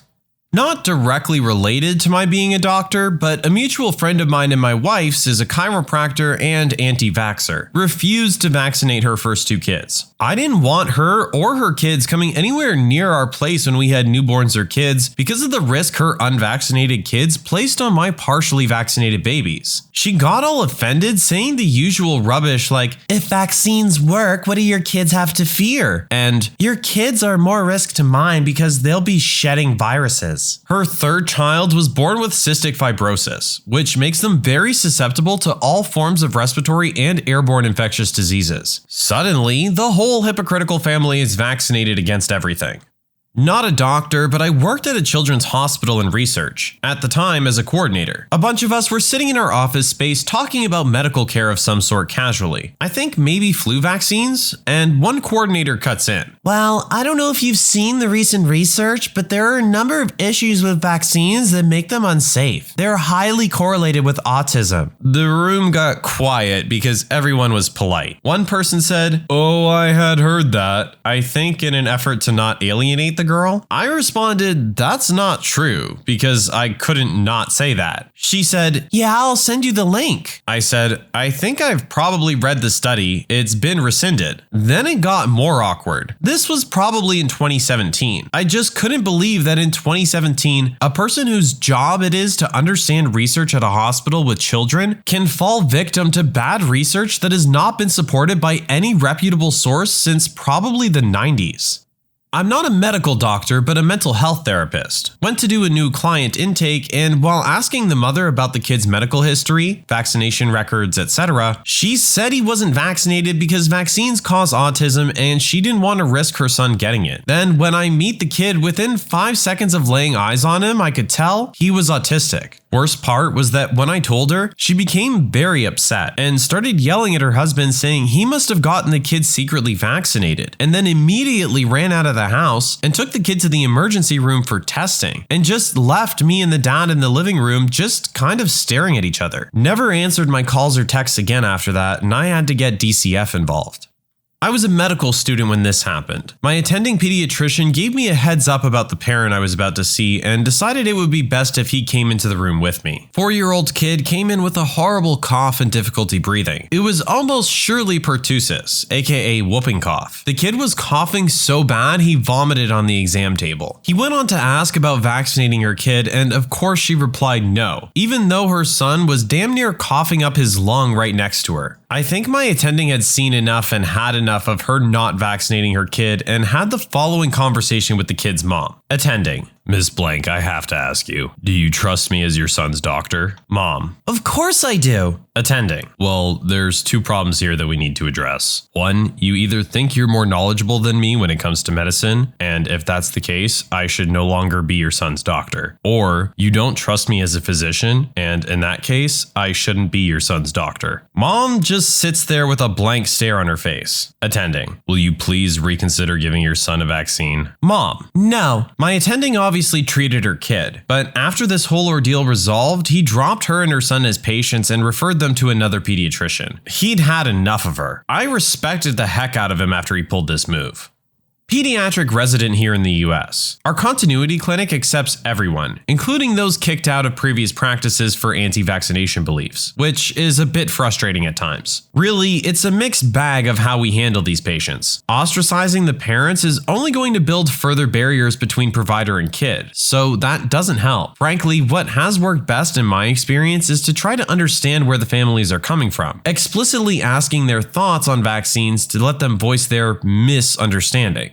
Oftentimes, this is the first time they've been allowed to talk about their questions and concerns regarding vaccines with a trained MD who doesn't belittle them. Most frustratingly, it takes patience and time. Assessing where they're regarding change, pre-contemplation, contemplation, etc., helps determine where we are for vaccinating them today, in a month, or in a few months. One thing that I do draw the line on is to make sure that we see these kids more frequently than normal children, as they are at higher risks for illnesses because they're not vaccinated. No room for negotiation on that point. This helps twofold. First, it helps build rapport with the family, but also secondly, if they decide to take a delayed schedule, which is still not ideal but better than no vaccines, we can eventually catch them up to speed with their vaccinations by frequent return visits. Interestingly, it's always the yoga pants Karen types that are the anti-vaxxer, or pro-measles as I've been calling them lately, rather than the less educated single moms on welfare or the recent immigrants that speak no English. Ultimately, we're the kids' docs and their advocates, and are most effective when we ally with the families, or better put, get the families to ally with us, and do have to be stern after a certain point. It's a mix of being stern but also compromising to work with families to provide their kids with as much and the best care as possible.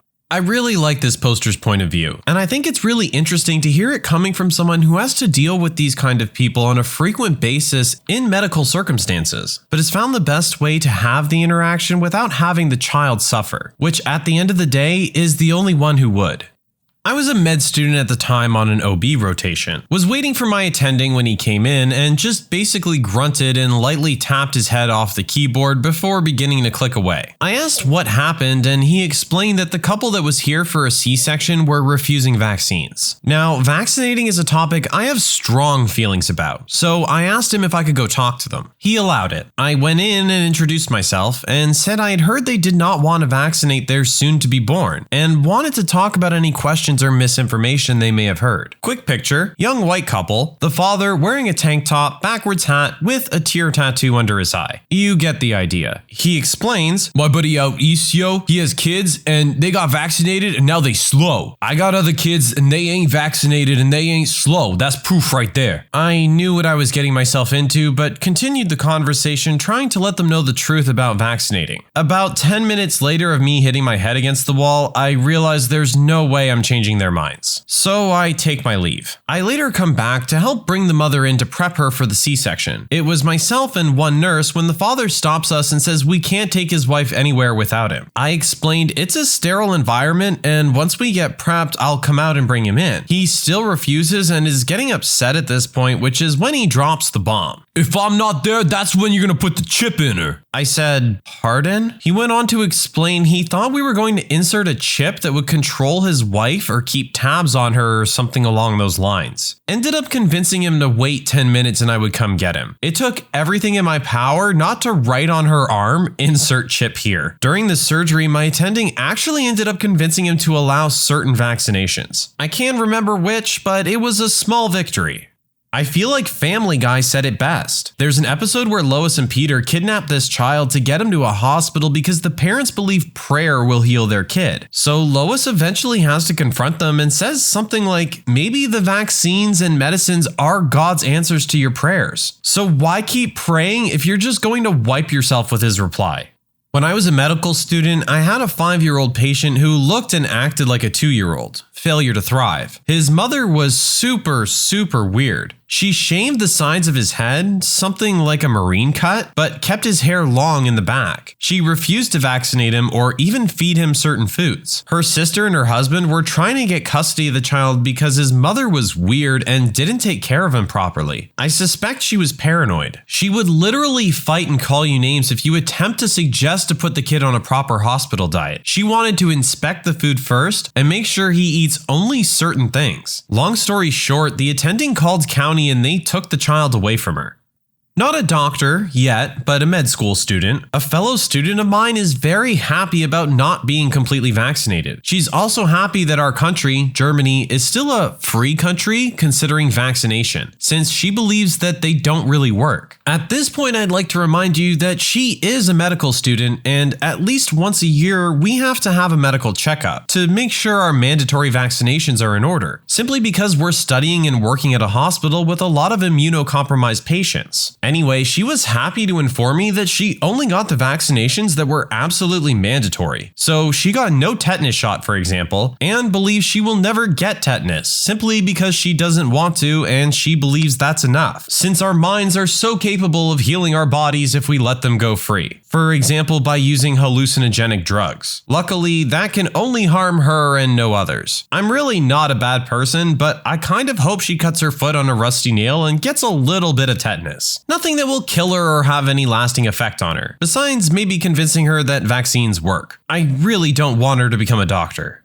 I had a kid come in that was super sick. 3 years old and in septic shock. He had the flu and another compounded viral infection, or maybe pertussis. Heart rate was close to 200, respiratory rate in the 50s, blood pressure in the 70s. The kid was so dry that we could barely get IVs into him, and I almost had to drill an IO. We dumped a ton of fluids into him, started him on vasopressors, and transferred him to the local children's hospital. I asked the mom if he was vaccinated, and she said, "No, vaccines have really bad side effects. They'll make you sick." I explained to her that not getting the vaccine had made her kid 10 times sicker than he ever would have been from any mild vaccine reaction. She told me I was a moron and that I obviously have no clue what I'm talking about, and that's the reason her kid was getting transferred. She also told me that recommending she vaccinate her kids was racist. Yeah, the end of that one is kind of a big question mark. We want everyone to be vaccinated. That's kind of the point. Race is completely irrelevant. Bringing race into this conversation is really weird. Got another one for you here. Same old story. Their pseudoscience gets them Facebook likes, but as soon as something arises, they are straight to the local emergency department demanding they be fixed. Demanding the best treatment. Demanding all the magic equipment is brought out to fix and save their kids' lives. But vaccines and big pharma are bad. Very bad. But please save my kid's life. I trust you now to fix the problem, but if you try to prevent the problem in the first place, you're a stupid doctor who works for big pharma. It's so stupid. I have the opposite of what you're expecting to hear, I assume. As a medical student, I went to see a young child less than 1 year old in the outpatient clinic before the attending. The child was due for vaccines, and I talked to the parents about getting them on that day. The parents said they had reservations about them, so I talked to them about their reservations. We talked about all of the things they'd read on the internet and walked through each point one by one. One of the benefits of being the medical student is you have nothing but time. I explained how vaccines are made and how they work. They don't have the mercury preservative they once did. Some vaccines are live but attenuated, and others are immunogenic sequences bound to a protein. And why we get so many so early. That's when you're most likely to be affected by these diseases. They were concerned about the effects of so many vaccines at once. This is a common concern, but we challenge your system less with a vaccine than you see walking around in the world every day. And they asked about them making the child sick. Not possible with anything but a live vaccine, and that's why those are attenuated. They're such a small dose that a non-immunocompromised individual should have no problem with them, even though you might feel a little sick because we activate your immune system. And that's how you feel when that happens. The whole discussion probably took about a half an hour, and then they decided to go forward with the vaccines. As it turns out, most people are just scared. And who can blame them? With all the misinformation in the world, it's easy to see how parents get to that point. But they're also human, and when you sit down and talk to them like the people that they are, smart, intelligent, and able to understand your points, they respond in a positive way. It's one of the moments in medical school that I reflect on frequently, especially when things are tough and I feel like being impatient with people. Again, we have another doctor who's being very understanding of the parent's point of view. It's true that there's so much misinformation out in the world right now, and not just about vaccines. It's easy to get confused and get a little worried, especially when it comes to the health of your newborn. But like the poster said, you talk to them like adults and they will respond like adults. I had a mother bring in her child to see me as a new patient. When I saw that he wasn't vaccinated, I asked my nurse why not, and she told me that the mother had a religious exemption. When I entered the room, I asked the mom what the religious exemption was, and she said, "Oh, well, when he was a baby, he had a rash from the hepatitis B vaccine." I kindly told her that I couldn't care for her child because he was not only a risk to my staff, myself, but also to other patients in my office. She went off on me and ranted about, "I can't believe that every doctor's office I call refuses to treat my son because he's not vaccinated. And that the only doctor in the country that will see him can't see him for almost 2 months." I kindly stopped her and said, if I was one of the few that refused to treat your child, I would understand your frustration. But don't you think there's a message that not a single doctor in the entire county, save for one doctor who did some pretty questionable practices, think essential oils and stuff, will treat your kid? Then maybe there's a valid reason behind it? Yeah, she definitely wasn't happy when she left.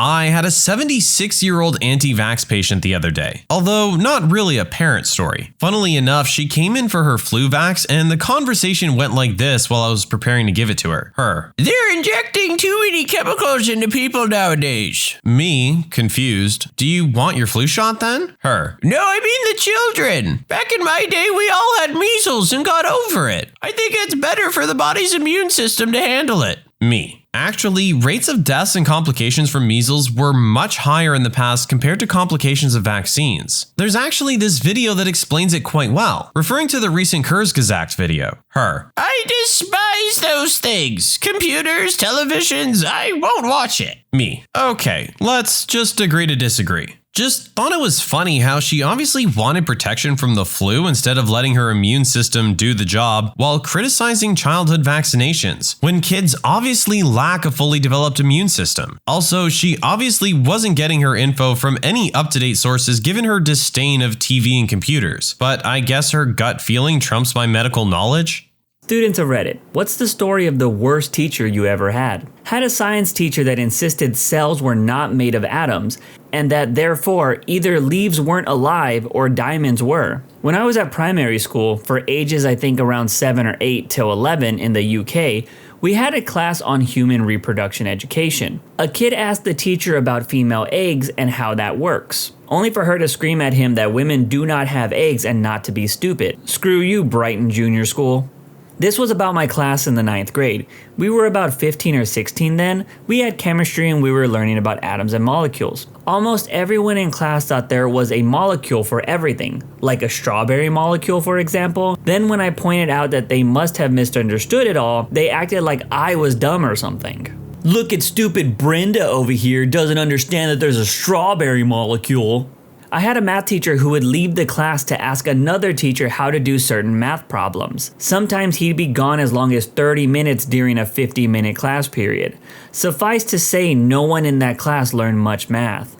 If it makes you feel any better, the teacher probably was given the class against his wishes. Math classes are often very hard to fill, particularly since they are a challenging set of skills for not much pay, compared to other opportunities. As such, schools sometimes ask unqualified people to teach math class because they need someone. I can confirm, I was supposed to teach math one year, and the school called me on a Friday before school started and informed me that they needed me to teach science instead, and if I could please come in over the weekend to set up my lab. Do you know how much prep should go into a successful year of science? You basically should set up your curriculum in advance, plan out all the lab exercises, lobby your school for the money, and order all the supplies. You can't just walk in and wing a year of science with 130 kids when you've never taught the subject before. As you can tell, I'm not bitter at all. All of these stories remind me of how bad substitute teachers are. Like, I think my old high school just got random people off the streets to teach. I once had a sub who wore doctor's hairnets over his shoes and asked me what I wanted to be in life. When I said I wanted to make films, he laughed in my face and said, "That's not happening." Education is a joke in the States. My English lit professor was late to class every day. She was clearly on substances. On top of that, she didn't even shower. Her hair was matted, and she was so rude. She gave us homework and never took it up or graded it, and then would show up and say it's test day with no warning. I had to drop the class after I failed the first test. I believe most of the class dropped after that exam as well, and she didn't come back next semester. I mean, if she was on substances, then clearly the English class was pretty lit. One time while taking an exam in my Calculus 2 class, I got a random bloody nose that dripped right onto the test. After explaining what happened, my teacher said if I leave the room to go clean up, I wouldn't be able to retake the test. My options were to grab another test and start over halfway through without being able to copy my previous answers, or leave and fail the exam. I walked out of the classroom and withdrew before I even got to my car. You should have bled all over the test and handed it in. And with that evidence, if they kept it, went to the dean or someone else in administration. I have steady nosebleeds of up to a minute every now and then, and that's while lying down. I honestly couldn't take the chance of continuing to write while I bled for just a gotcha moment with a jerk teacher. FYI, as a nosebleeder myself, don't lay down when you got one. In case you didn't know, tilting your head back is also a lie. Both things just make it worse. This is about my Welsh professor. She assigned textbooks that were out of print, couldn't explain anything to save her life, responded to questions by repeating herself, and her syllabus was just header info and a single line that said, "The purpose of this class is to learn Welsh." In the second grade, had a cool girl named Deja in my class. Our class made a joke where we'd say Deja and then boo in a loud and deep voice.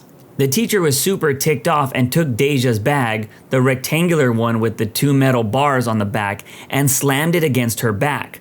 I heard the most blood-curdling scream of all time, and the whole class just fell silent.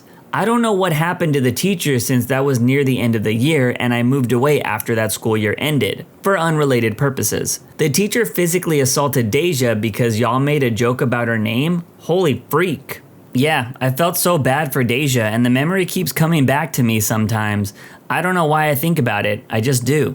Hearing that story made me really think that I probably would have taken part in that joke, because saying Deja boo sounds kinda cool. But I could see how it would suck if you didn't like the joke. I was once humiliated by my teacher because the guy I had a crush on was in another class, came into our classroom to ask my teacher something. A lot of my classmates started giggling, and one of them called my name for several desks away, as if I possibly didn't notice that my crush had entered the room. I was the one that ended up getting in trouble, and the teacher threatened to send me into my crush's class and have everyone laugh at me, even though I hadn't said or done anything besides go bright red.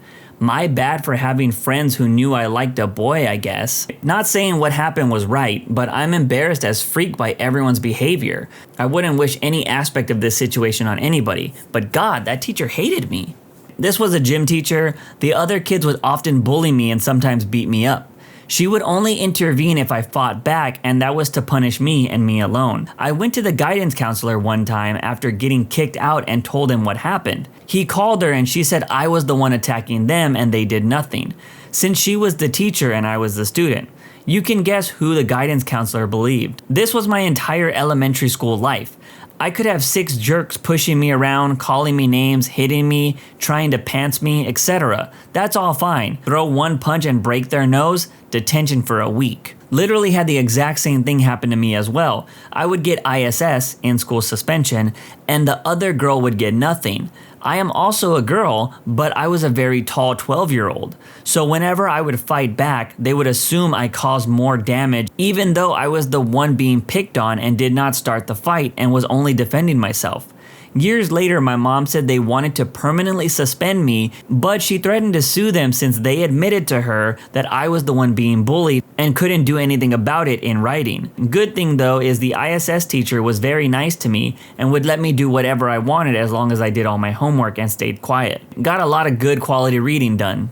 I had the opposite effect with teachers in school. Every time I was about to get into a fight, one magically appeared. I remembered one time I was in gym and this kid was walking up to me, ready to fight me, and my math teacher showed up out of nowhere and stopped us. It's like she had instant transmission. A teacher once told me that sand was a liquid because you could pour it. I then raised my hand and told her that if you had enough big containers, you could pour bowling balls. The class laughed, and about 10 minutes later I sneezed. She thought I said BS and sent me to the principal's office. The worst teacher I ever had was my shop/gym teacher in high school. He would not do anything at all. I was able to smoke in shop class and in gym as long as I was outside running laps or something. I never once heard him tell anyone about safety measures when using shop equipment. A few people got hurt, and one actually lost half a thumb, but the worst thing he ever did was hire some of the grade 9 and grade 10 girls to babysit for him and his wife. He would leave his wife at the bar and go home to check on the kids, and was eventually caught hooking up with one of them. After a police investigation, they found a ton of homemade content on his laptop of him hooking up with these girls. Last I heard, he went to jail for life. This was all in a town of less than 300 people. Similar thing happened to a hall monitor I knew. Dude went on to be a coach at another school and was apparently doing pretty well. Threw it all away because he started to date a student. What an idiot. In the 5th grade, I had a teacher who disliked me because I was bullied a lot and she had to take care of it and talk to my parents a lot. One day I was playing kickball and got borderline assaulted by some kids, and she saw, came over, and let them go inside. She looked at me covered in dirt and said, "Don't go telling your dad about this." Next day, my dad went into the school and had a very long talk with this teacher and the principal. I'm pretty sure she was hoping the school year would end sooner. Damn, I had the same teacher in the same grade who would never stop screaming at one student named Nate. I ended up kind of becoming friends with him, but didn't see him much after 7th grade. It got to the point where it seemed like she would go out of her way to find some reason to scream at him. She even screamed at him when some student smuggled a staple gun into the lunchroom and began firing it at Nate, claiming he was doing horseplay or something. The kid with the staple gun got away scot-free. Same kid also hit me with the rubber band next year until I almost cursed. Luckily, my teacher was really friendly and said, "Well, I would have too. That really hurts." I had a computer science teacher who didn't really teach the class. First day of school, he stood up and said, "I'm going to be honest with you guys. We're going to be learning this material together." He then pushed us all into online code camps.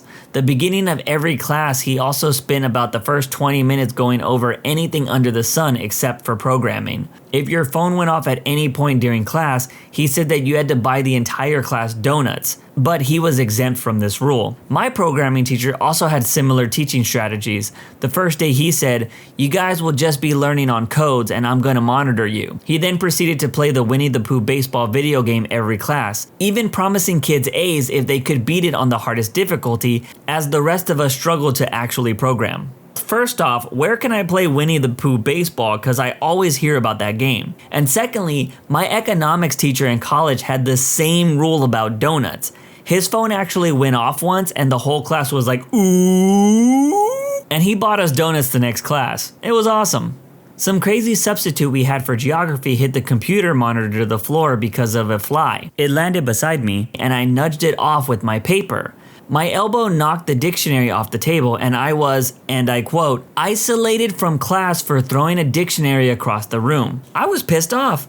When I was in kindergarten, my first teacher got pregnant, so she had to take maternity leave. She then got replaced with a substitute teacher to teach my class for the rest of the school year. She was very strict and she was not very nice. I had issues with her, but I was a very good student, quiet and to myself. One day I asked her that I had to use the bathroom, but she refused to let me go. I really had to go, but ended up peeing myself. I remember going to the nurse and they called my mom. My mom went to the school and had a meeting with the teacher, the principal, and someone else. 2 days later, that teacher was fired. At least she didn't do the, "I don't know, can you?" bit when you asked to go to the bathroom. Every time a teacher did that, I wish I peed myself.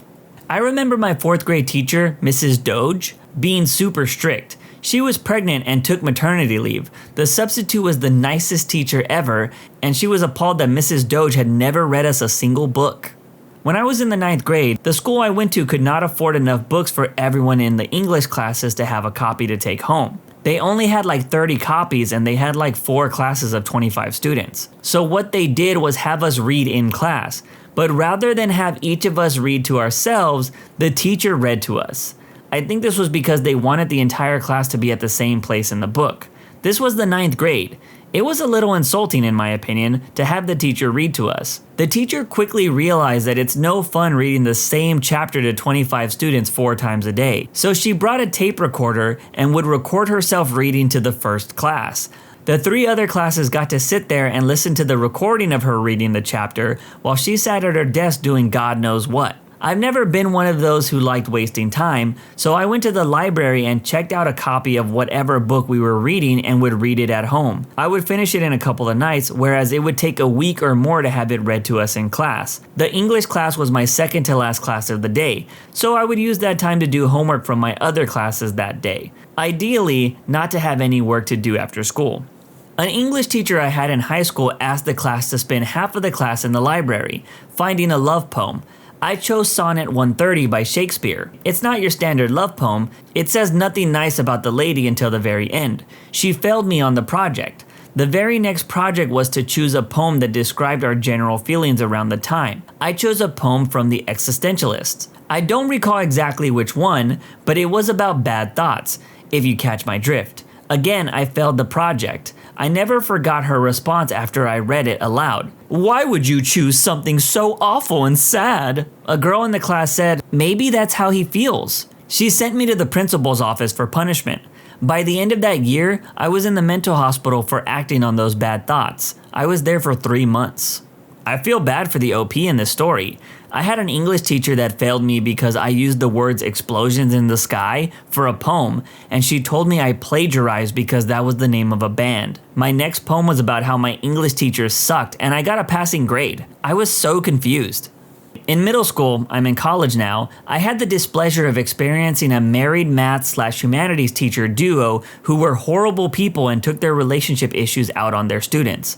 The math teacher was just extremely freaking weird and would go on strange rants, scream, and clip her toenails in class, and clip her nails in class. This happened during a test once. The only sound that could be heard was pencil scratching and the clipping of her nails.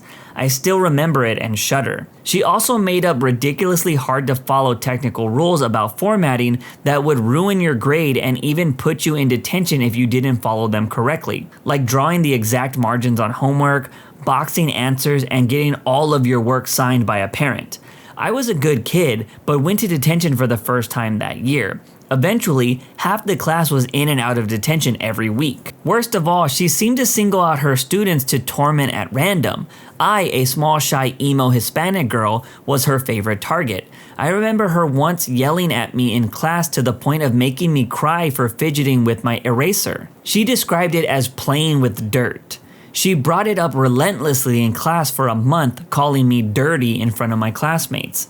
The worst thing is that when she saw my friend eating a cookie in the hall, for some reason, she absolutely flipped her lid and tried to force her to spit the cookie into her hand because eating in the hall was not allowed, a rule that was never enforced. My friend apologized but naturally refused, swallowing the cookie that was already in her mouth, and thought that was that. The teacher continued to scream at her, got her detention, and tried to get her suspended. Her husband was the humanities teacher. Think history, current events, and social studies. He was, to put it lightly, a blatant racist.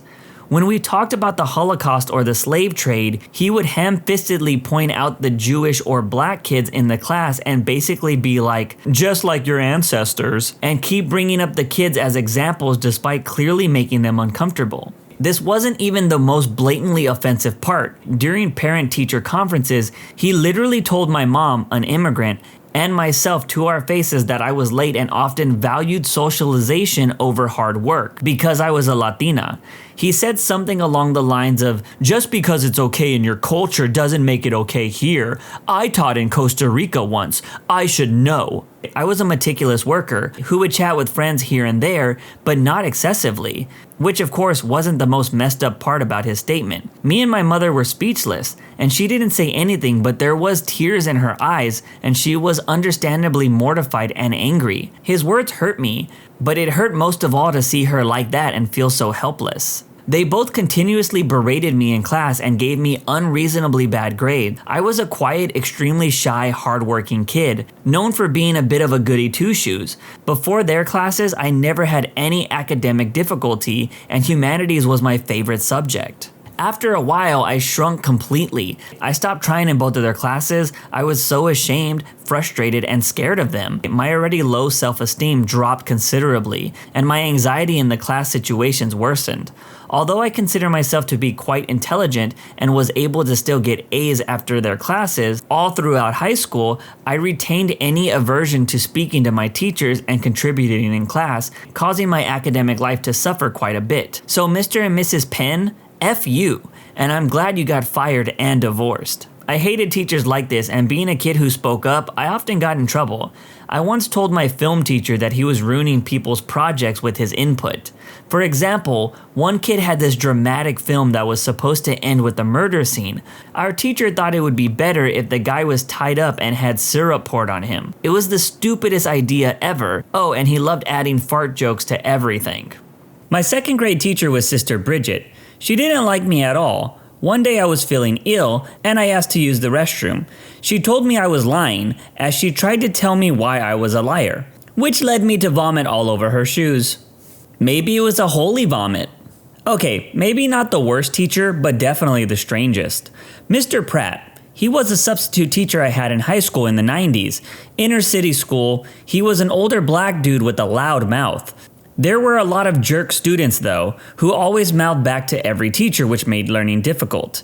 Mr. Pratt had an odd choice when responding to these kids. Imagine a well-dressed but definitely urban-sounding substitute who, when a student tried to act out, would pull out a freaking puppet, obviously custom-made and looked just like him, suit and all, out of his desk. He would then start berating the student via the puppet. The puppet was called Pratt Daddy, by the way. He would make the student talk to the puppet and apologize. Most didn't. They were laughing and tried to talk over Pratt Daddy, in which case Pratt Daddy, the puppet, would kick them out of class and lock the door. Then the puppet went back into the desk drawer and Mr. Pratt continued his lessons. It was odd. I feel like that is something you would have seen on a sitcom. But Pratt Daddy would have probably hit the students with a stick. My former tutor for year 9, also the art teacher, she refused to take action when somebody created a Snapchat account under my name and sent unclothed images to dozens of people around my school. Shortly after this, I got into a fight because a guy was still pissed about the Snapchat situation and punched me in the jaw when I had a retainer. From this, she decided to secretly send loads of emails to my mother suggesting that I, more than likely, have autism. I have since basically been forced into getting checked up on, only for doctors to confirm that I don't have enough symptoms for a diagnosis. She treated me really poorly in the art lessons and did very little to get involved with me when I reported or got witness being bullied. Teachers of Reddit, what is your "this student is so smart it's scary" story? One of my kindergartners just knows multiplication, and not just the basics 5s or 10s. In the beginning, when his parents told me, I played along with 2 times 2 or 10 times 10. But you can tell him 17 times 14, and he knows it instantly. So cool to watch.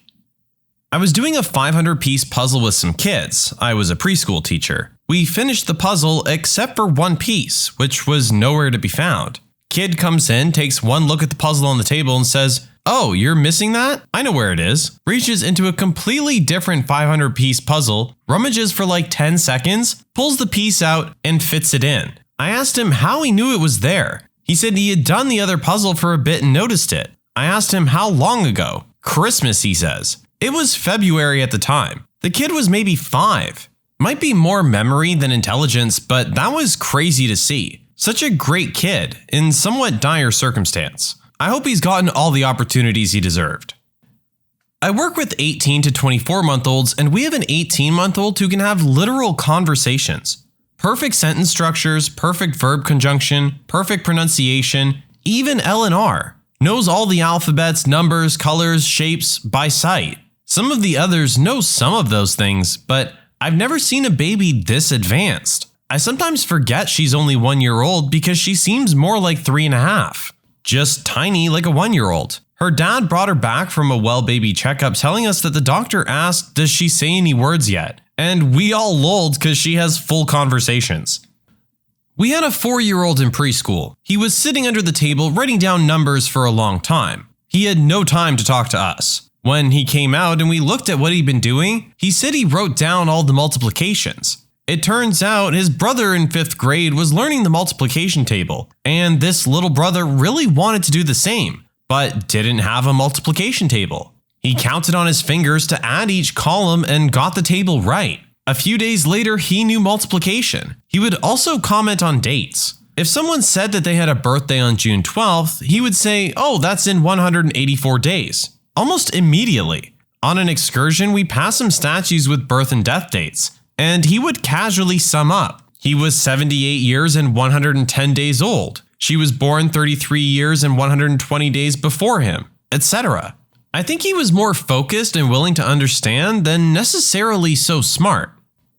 I don't know about that last comment. That kid sounds pretty frickin' smart to me. I taught high school math. One of my freshman students divided 1,134 by 63 in his head in less than a second. I let him finish the problem, and then after he arrived at his answer, I asked him, how did you do that? He looked at me with this blank stare as if he was thinking, you can't do that? He proceeded to say, well, I doubled 63 and then multiplied that by 10, and then I saw that 1,134 was just the difference of those two numbers, so 18, and looked at me like it was nothing. I told him good work and moved on. I'm only above average at a few things, but one of them is mental math. When I saw that this kid could do this calculation that I couldn't, I was so happy. It was one of my happiest moments as a teacher. I didn't help him in that moment, but to know I played a small part in his math education felt so good. I have a 5-year-old this year who has stolen my wallet more times than I'd like to admit, from my pocket, without me knowing. I now wear a wallet chain like I don't remember what decade it is. He still tries, but he hasn't figured out a workaround. Yet. Feel like this kid may be more street smart. I'm a piano teacher on the side. I'm currently teaching a 4-year-old how to read sheet music before she can read books. I ask her to find the C's and she'll point them out on the page and things like that. She can also do math really well and understands the concept of multiplication. Also, another student that just started and plays by ear and composes her own pieces at 8. She also speaks 5 languages, which I didn't find out until I told her I was learning German. After teaching her for 3 months, she's already to the point where I had to send her to a better teacher. My mom was a student teacher in the early 1970s. She recounts the story of a gifted first grader that nobody really knew how to handle. Every day, her mentor would give the child a copy of the New York Times and let him read during her class. Much later, my mom was working as a speech therapist and had a severely autistic child that would come in daily. After their lessons, he would spend his free time drawing elaborate and accurate city maps on the whiteboard. It was fascinating. I worked at a special purpose preschool designed for kids on the autism spectrum. Did an intake day with a kiddo, 4 years old, where I was just trying to have fun and see what kind of things he liked. We did some time on the computer where we surfed around YouTube a bit, and he searched up a video about our solar system and began to explain to me the difference between the inner solar system and the outer solar system. What they're made of, sizes, electromagnetic fields to compensate for distance from the sun, etc. I had to Google everything he was saying because I had no idea if it was true. Spoiler alert, it was. This story in particular I feel is one of those things where if a kid focuses on one thing they really love, they will know everything about that one thing. Their mind is like a sponge and they will absorb all the information about that thing that they love. For us as adults, we might have known this stuff a long time ago or maybe never learned it, but trying to absorb it now, especially with moderate interest, is very difficult. Not a teacher, but had a classmate who was and still is a genius. I distinctly remember him asking very complex questions on the current reading literature and making constructive arguments. It was over my head, but our teacher was offended and argued back that he didn't understand anything. I think they were well over her head as well. She screamed at him and stormed out of the class a number of times. There was a time she asked him to leave as well. I never felt so bad for a classmate. He didn't deserve to be yelled at like that. I believe he's now a mathematician with published works and awards as well as a successful musician. I have a student who's an immigrant that speaks fluent English. I assume that she grew up in the USA, but she told me that she'd only been here for a year and knew zero English before coming. I was amazed. I have another student who just does calculations instantly in his head. He doesn't even have to think. When he learns more math, it just comes automatic. He explained that numbers just make sense. I teach kids with autism that learn on the alternate curriculum, usually lower level academics, and have cognitive delays. I'm always amazed that while they might struggle in one area, they're very strong in another. I had one girl who knew everyone's birthday, everyone she met, day, month, year, and age. She could also do crazy math in her head. I have another kid who's minimally verbal but knows every locker combination in the school. Two others who are amazing artists. Another who could tell you what 80s movie icon shared a birthday with you. I love my kids. A kid's work kept deleting itself on a computer every few minutes. He was having a meltdown and I saw it happen. It was impossible to explain the phantom deleting that was going on. Fast forward to the end of class and there's one kid remaining that was sitting at the opposite computer from the kid who lost all his work. He looks at me and says, "You want to know how I did it, sir?" He had put a USB keyboard into the back of the computer and had it set up so he could hit the delete key with his big toe. It was the funniest stealth attack I'd seen in a long time. Being the teacher, I should have done something, but it was too funny and smart. I don't know, it sounds like this kid might be the smartest one yet. I had a first grader with a speech impediment who was asking for a type of book. His peers and I couldn't understand him no matter how hard we tried. Finally, he gave up and without any frustration, he found a picture book with someone stirring a pot on the cover. He opened the book and skimmed through words until he found what he was looking for, the word cooking. He showed me the book and pointed, telling me that was the word he'd been trying to say. He wanted a cookbook. This was a 6-year-old. My mom had a special needs student who went on some field trip to one of the NASA centers. I don't remember where. His dad was an IT guy, I think, and had been teaching this kid, around 10 years old, stuff on the side because he was all about computers. The kid wandered off and apparently found some office or computer lab or something unlocked. Walked in, sat down at a computer, figured out how to unlock that terminal, and started browsing through their internal stuff for a while before someone caught him. He got in big trouble for that one, but I don't know if it even registered in his mind what a huge issue that could be. He would do it at school and nobody cared too much, so I don't think he saw an issue doing it out in the real world. He came to my mom the next year or the year after that when his family moved. And my mom was warned not to leave her personal electronics unattended because he would figure out how to get in. I had a student maybe 5 or 6 years ago. I teach social studies, so didn't come in direct contact with her areas she was truly special. But anyway, she could speak 5 languages pretty fluently. English is her native, and she learned French in middle school, taught herself Russian and Italian for the sake of reading, and learned Indonesian from being around kids in the school and wanting to pick it up. She could write music just from hearing it and then reproduce it in essentially no time. I don't know if this is common or not, but it absolutely shocked me. She's bar none the best student I've seen as a teacher with regards to conveying herself through written work. She graduated just a few weeks after turning 16. One of those kids who effortlessly glides to the top of her class. Last I heard, she was about to graduate in something related to archaeology.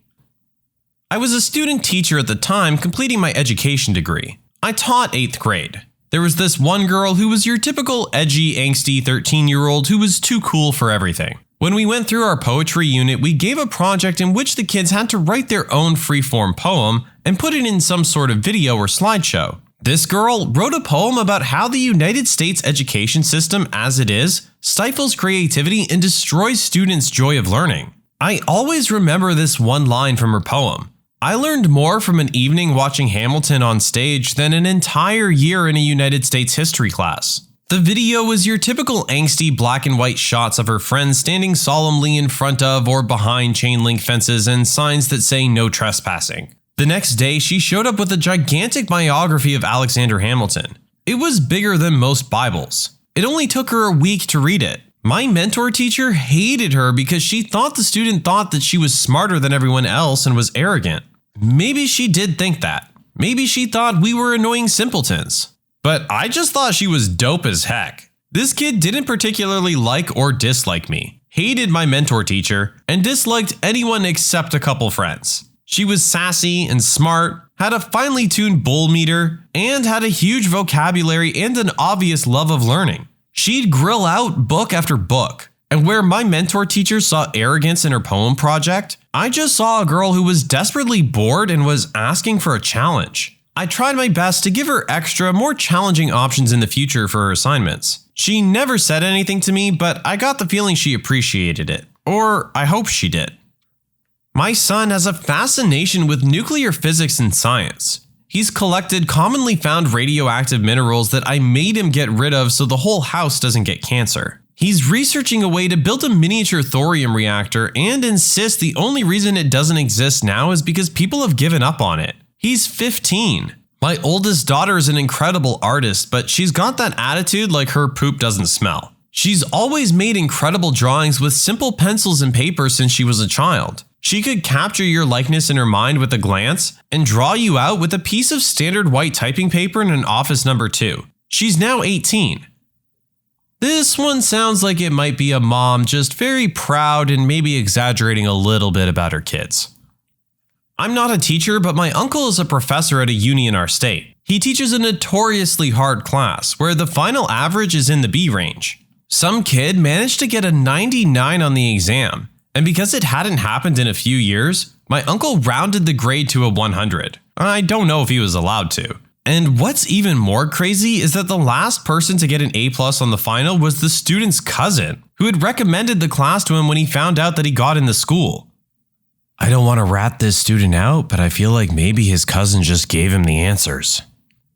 I coach Science Olympiad, which naturally draws some very smart students. I was on a long bus ride with them to nationals and sat next to one of our 7th graders. This kid had to be one of the smartest kids I've ever met. He's brilliant. We ended up playing 20 questions and I decided to be a jerk and do something really hard and specific, settling on whiptail lizard. First question, is it a vertebrate? I said yes. Second question, does it reproduce parthenogenically? Yes. Third question, it's a whiptail lizard. Kid got my obscure animal in 3 guesses. He just graduated high school last year. I believe he's going to an IV. I teach ESL in China and have this one 7-year-old student who remembers everything. He'll read a word or a sentence and then remember it a year later and point it out in his book. I had forgotten it. I'll say a word and he pronounces it perfect and always will. He speaks better than my daughter and has a larger vocabulary. I like him most because he understands what he's saying, reading, and hearing. He'll often pre-read and understand it without being told. He would brag and ask embarrassing questions until I told him that he should be trying to help the other students, and that making them feel bad slows them down. Now he helps the others understand the material. I had a student with autism who could calculate trigonometry ratios in his head to several decimal places. We can ask, "Hey George, what's the sine of 62? George would take a few seconds and shout, 0.88295. I have never figured out how he did it without a calculator. He had violent outbursts and terrible social skills. He's been in and out of jail since high school, and I've lost track of him over the years. It's really sad. I teach woodshop. The brilliance I see is different than most teachers would. I have students that I give a little knowledge and they can manipulate it and apply it to unrelated problems. I've had a few students where they have mostly D's and F's, but run rings around my students because they have crazy good 3D reasoning and can apply knowledge that isn't linear pattern recognition. I work with special needs kids and will never forget this one high-functioning autism, mostly just social and sensory issues, who was also a math genius. He was 4 years old, and whenever we would have a group play hide and seek, everyone would count to 10, except him. He would say things like, "I'll give you 20 seconds to hide, so I'll count to 540 by 27s, or some other randomness. I would listen in and write all his counts down and check them later, and he always nailed them 100%. My statistics teacher in high school wasn't the brightest, and she learned calculus-based statistics instead of what she was supposed to teach us. so she got confused sometimes. The previous semester, she had one of the smartest kids in the school in her stats class. And my high school had like 30 out of 400 people of the class every year go to Ivy League schools. Anyway, every test, the student would take the test up to my stats teacher and show her at least one problem that just wasn't right. I don't know how, because she literally told us in class how the smart kid found at least one big mistake or a better way to do the question or something every single exam. Kid came into kindergarten halfway through the year. Youngest kid in the class. The rest of the class was working on 3-letter words like cat, and he sounded out encyclopedia without difficulty. Started sending him to do math with the second graders by the end of his second week, which was holding him back, honestly. I had to talk to his parents about finding a program better suited to his needs, unfortunately. In addition to being brilliant, he was also incredibly sweet.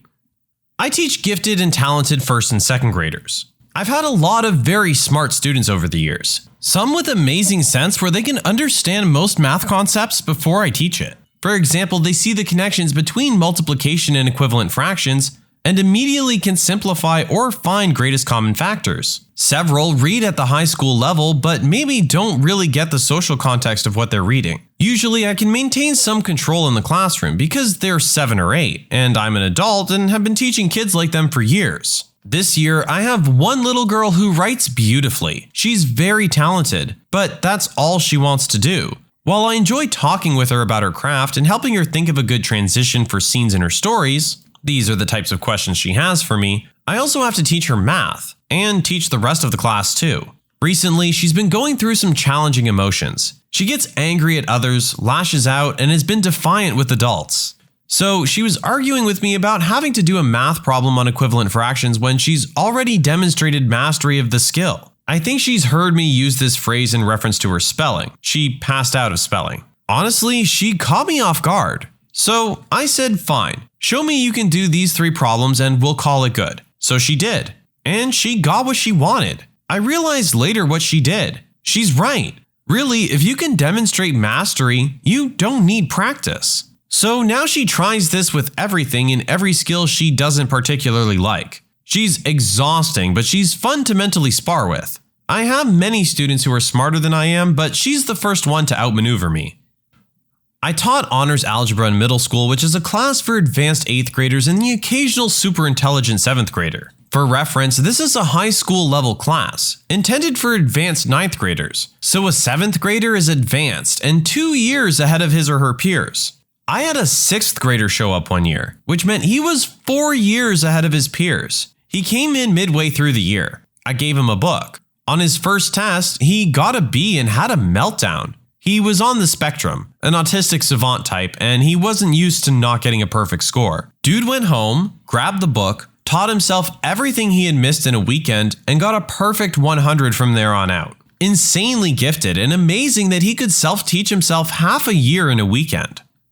I work with toddlers sometimes, and there's this girl they moved up from the infant room at 14 months. We usually wait till around 18 plus months because she was so far ahead of everyone else. She's 18 months now and she's fully potty trained and even wears underwear. She speaks perfectly clear and you can have full-blown conversations with her. She knows all her letters, she can write her name, she can write her brother's name, she can count to 100 in English, Spanish, and American Sign Language. She knows a ton of signs and not just the easy ones. She knows more than the teachers that are supposed to teach the kids American Sign Language. She recognizes her emotions and will come up and say, "I'm not feeling very brave today," or "I'm feeling embarrassed." She can also sign to you what emotions she's feeling. When we do magnetic letters, she'll tell you the letter and the color of the letter in English, Spanish, and American Sign Language. Meanwhile, I know a 19-month-old who can only say mama, dada, and no. Kids are so diverse.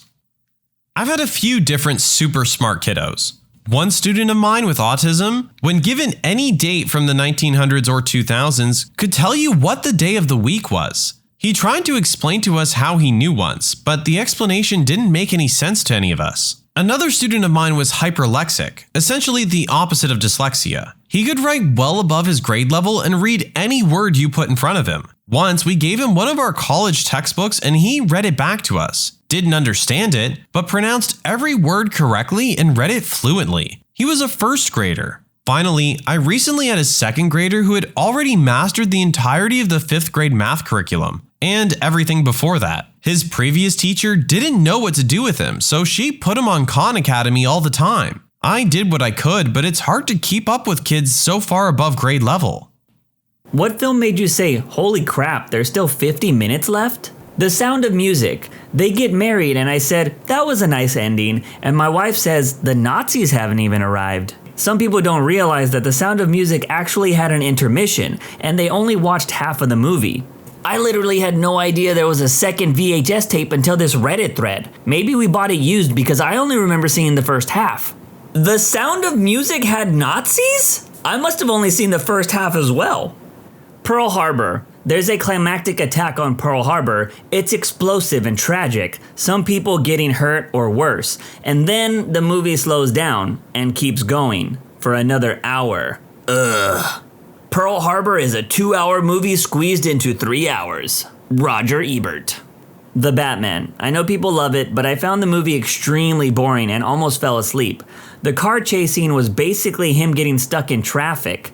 I've seen more exciting things happen on a Texas highway. If you just watch the trailers, you've basically seen the best parts of the movie. Save yourself the 3 hours. I should also point out, because it might not seem this way, but I love Batman, so this movie was a big letdown for me. I actually enjoyed The Batman up until the scene where he choked down that bomb and walked away with absolutely no injuries, not even the slightest burn on his face. After seeing that, I looked at the remaining time on the movie and noticed there was still almost 2 hours left.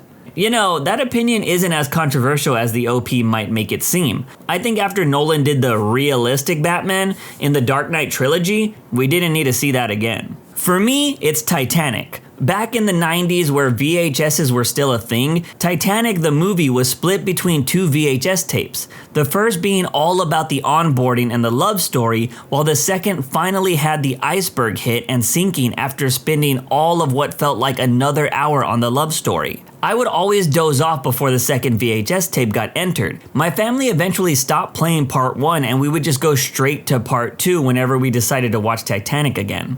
I will admit that I, then a 13-year-old boy, cried seeing Titanic in the theater. But it was because I drank a Mountain Dew too quickly and didn't want to miss the drawing scene, better than I could have hoped for. And the sinking by getting up to go use the restroom. I was the closest I've ever been to bursting my bladder. Full Metal Jacket, in an excellent way. When I was a kid, my family used to watch this on Laserdisc.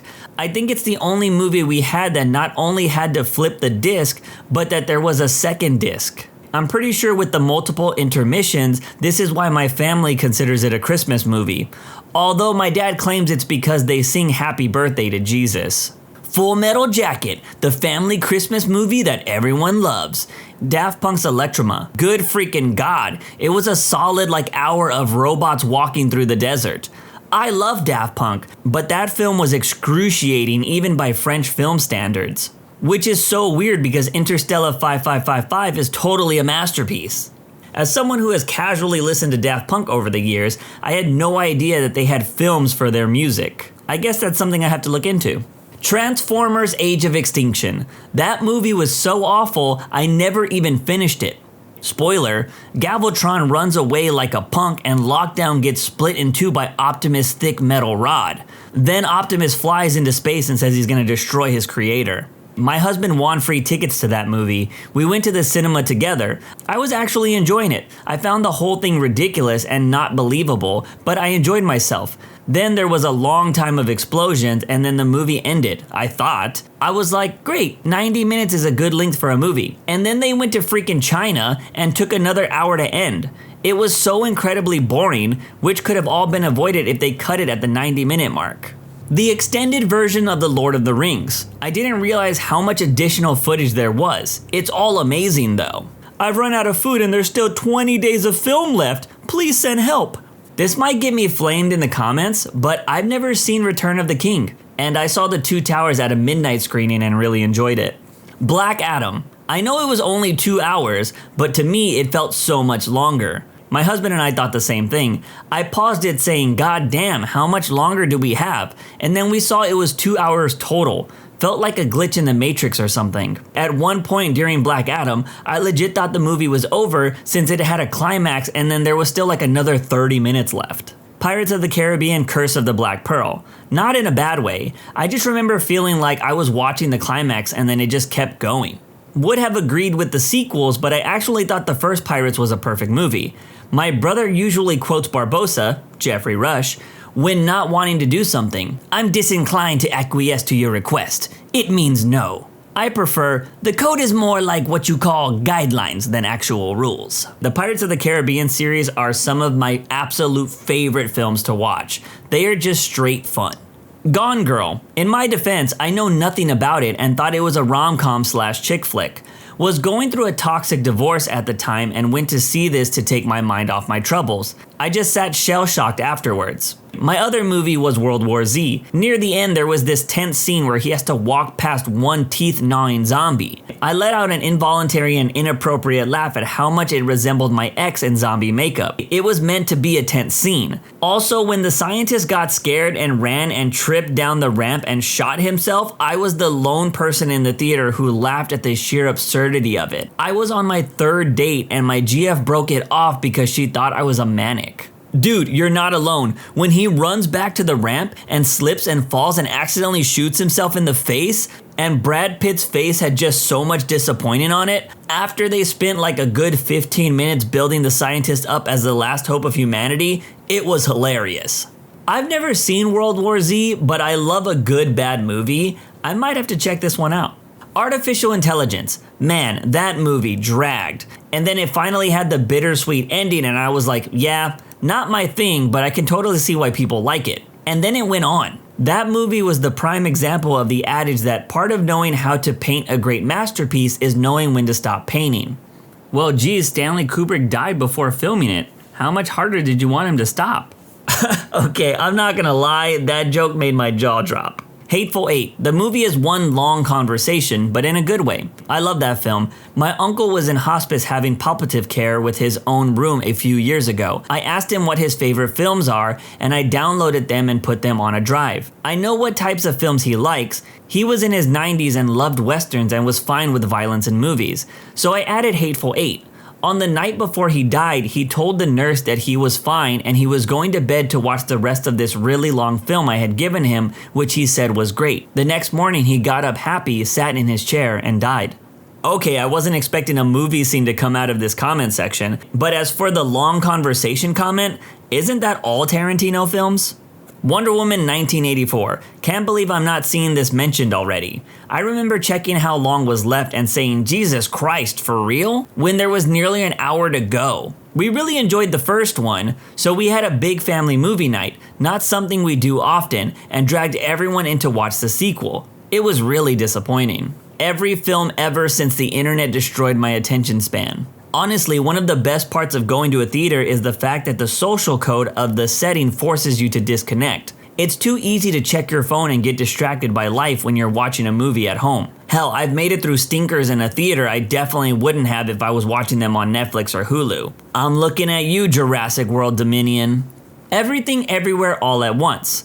Once it hit the second half, I had no idea where it was going or how it was going to resolve in a satisfying way. But it did, and is now one of my favorite movies ever. I still want to watch that movie. It looks pretty awesome. Spicy videos after those first 2 minutes. Black Panther: Wakanda Forever. It's just a lot of filler. At least the title of the film is honest. The brand new Puss in Boots: The Last Wish, in a good way. Rented the movie and was blown away early on, and seeing more time had me excited to see it through. Really glad to see DreamWorks doing well, and I recommend for others to watch it. This movie has to be one of the most go-watch word-of-mouth movies in such a long time. I constantly hear people mentioning this movie, and I thought it was going to be something that people would pass over. Batman v Superman: Dawn of Justice. When Bats and Supes are done fighting, and you know the fight with Doomsday was still going to happen, the name of the movie was the first clue that it was going to be an overly long slog. They could have made the whole Doomsday topic into a separate movie, but nope, gotta combine it with the literal god going against a guy wearing a Coke can. I don't care what anyone says about BVS, it gave me the best Batman fight scene of all time, so I will always stand up for that movie. That Batman was so much more entertaining than realistic Batman. The new Elvis biopic. I wasn't a fan overall, but holy hell, they could have cut 30 to 40 minutes and ended up with the same film. The film had too much dialogue as well, needed a little less conversation and a little bit more action. The only scene I've seen from that film is the "he's white" scene, and it's only because it became a meme on Twitter. Star Trek, the slow motion picture. The Matrix 4, didn't finish it because it was too boring. I had to watch some parts of it again because I literally slept halfway through it, and I'm a Matrix fan. I'll be honest, that movie tried to be so meta, it felt like it was a parody. A history of violence, in a good way. What seems like an ending to a typical good movie happens about halfway through the runtime. I was really stunned and excited to see where it went next. Twilight, the tree scene almost made me chuck my laptop across the room. They are so terrible that they loop back around to being fun. If you have a group of friends who were really into Twilight in middle school or high school, it forces you to relive your younger cringe self. I thought it couldn't be that bad. Surely my early 20s self wasn't that bad. Oh god, the cringe was next level. My friend and I had a great time though, binging the films over a weekend and drinking. I remember that one close family friend that took me to see it in theaters. I think I was 13. Anyways, I remember her sitting there and laughing at how horrible it was, and the teenage me was so offended. I still haven't seen those films, and I'm not sure if I ever will. I do love the lore of these movies inspiring the writer of 50 Shades of Grey though.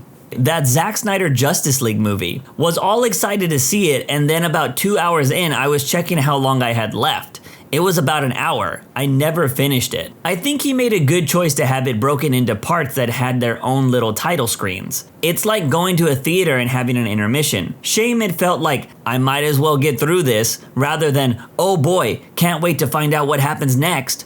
But I'm glad Snyder took out the part where the Flash accidentally motorboats Wonder Woman.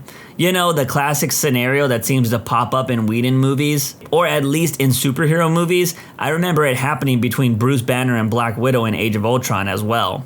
I will never watch that movie again. After the 2-hour mark, I couldn't believe that there was still 2 hours left. Also, every time Wonder Woman showed up, she went into slow-mo and they played her music. It got so freaking annoying. Thor, Love and Thunder. When we saw how much time was left, we just shut it off. Fun fact, I think Thor Ragnarok is the worst MCU film. I know people won't agree, but when Bruce Banner says he's going to show who he is and then jumps off the plane to bounce off the bridge, I wanted to break my TV. Every character morphed into a child in that film. Gangs of New York. Don't get me wrong, it was a great flick, but holy crap, it dragged on. The Return of the King. It had a lot of endings for all the things it had to wrap up, and I mistakenly bought the extra large Pepsi. I also have to say Lord of the Rings Return of the King. Throw the bloody ring in, Frodo, for God's sake. The whole cinema clapped when he finally did it. When I saw it in theaters, I started gathering up my stuff 4 separate times thinking we were at the end.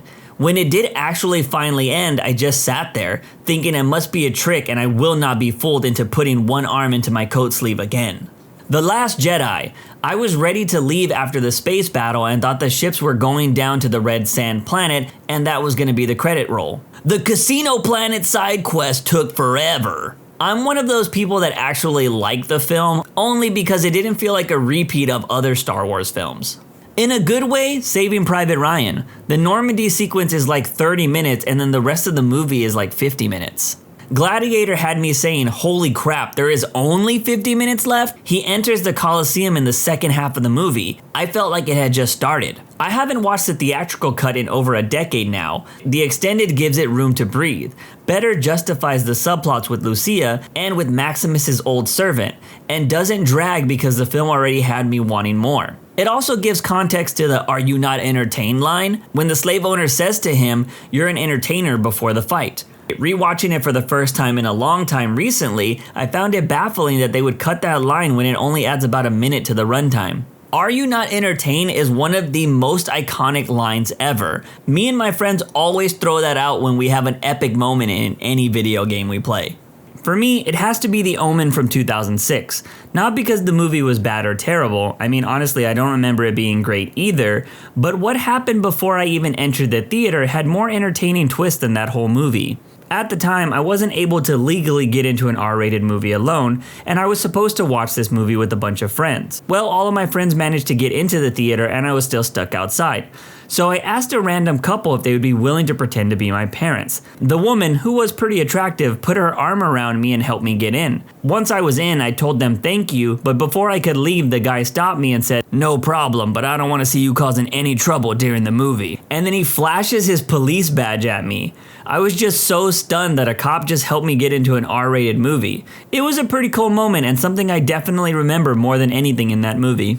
The Girlfriend Experience. People might not know this film, but it stars this actress named Sasha Grey. People of culture might know who she is. But I went to go see this film at a small art house theater and I was just waiting for the movie to be over because I thought it was so bad. There were moments in this movie where some scenes were completely overexposed and you could barely see the actors. If I'm being honest, I would have had more fun just watching some of Sasha Grey's home movies instead. I didn't know The Girlfriend Experience was a movie. I always thought it was a TV series. The more you know. Sasha Grey might not have made it as an actress, but she's doing pretty well as a Twitch streamer.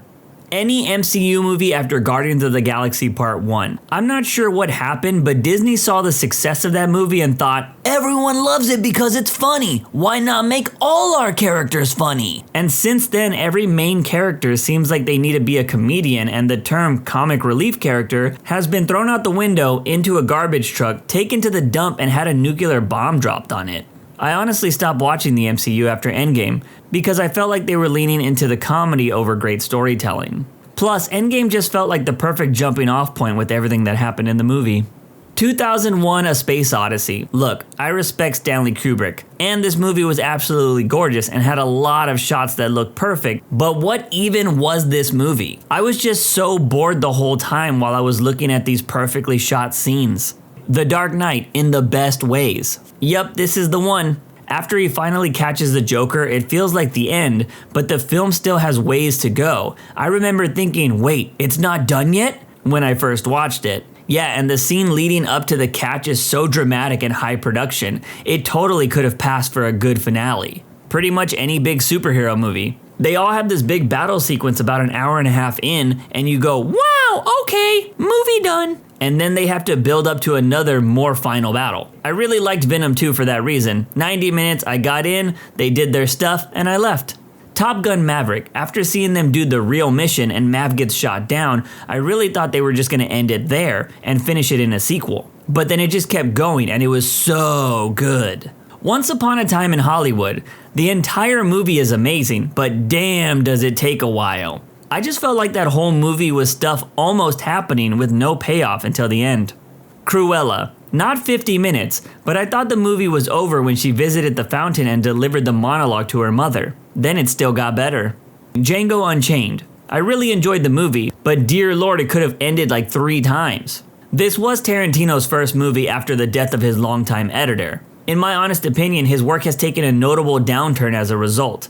I'm down with Django, but Hateful Eight and Once Upon a Time in Hollywood were way too long. Avatar 2. I just wanted to piss, but the movie just dragged on too long. But with that said, the second half was really entertaining, to be fair. Yeah, I was like, dude, Jim, we're all seeing this movie in the theaters with good recliners and fancy drinks. The human bladder is not meant to absorb a pint of IPA and then watch this much water splashing around. I saw this with a friend and my summary of it was this. I felt like I had just watched 2 years of a badly edited TV series in one sitting. I still haven't seen Avatar 2, really don't have any interest. I mean, the first one was basically just Pocahontas and Fern Gully mixed together. David Cronenberg's Crash. Play started out packed, then I realized after 30 minutes I was one of a handful of people left watching this messed up movie. When it finished, I was the only one of 3 left in the theater. Wow, that's all I can say. When I first read this, I thought they were talking about the movie Crash that beat out Brokeback Mountain at the Oscars for Best Picture. The Revenant. Gah, I saw that movie in theaters and it was so packed, so I had to sit way too close to the screen.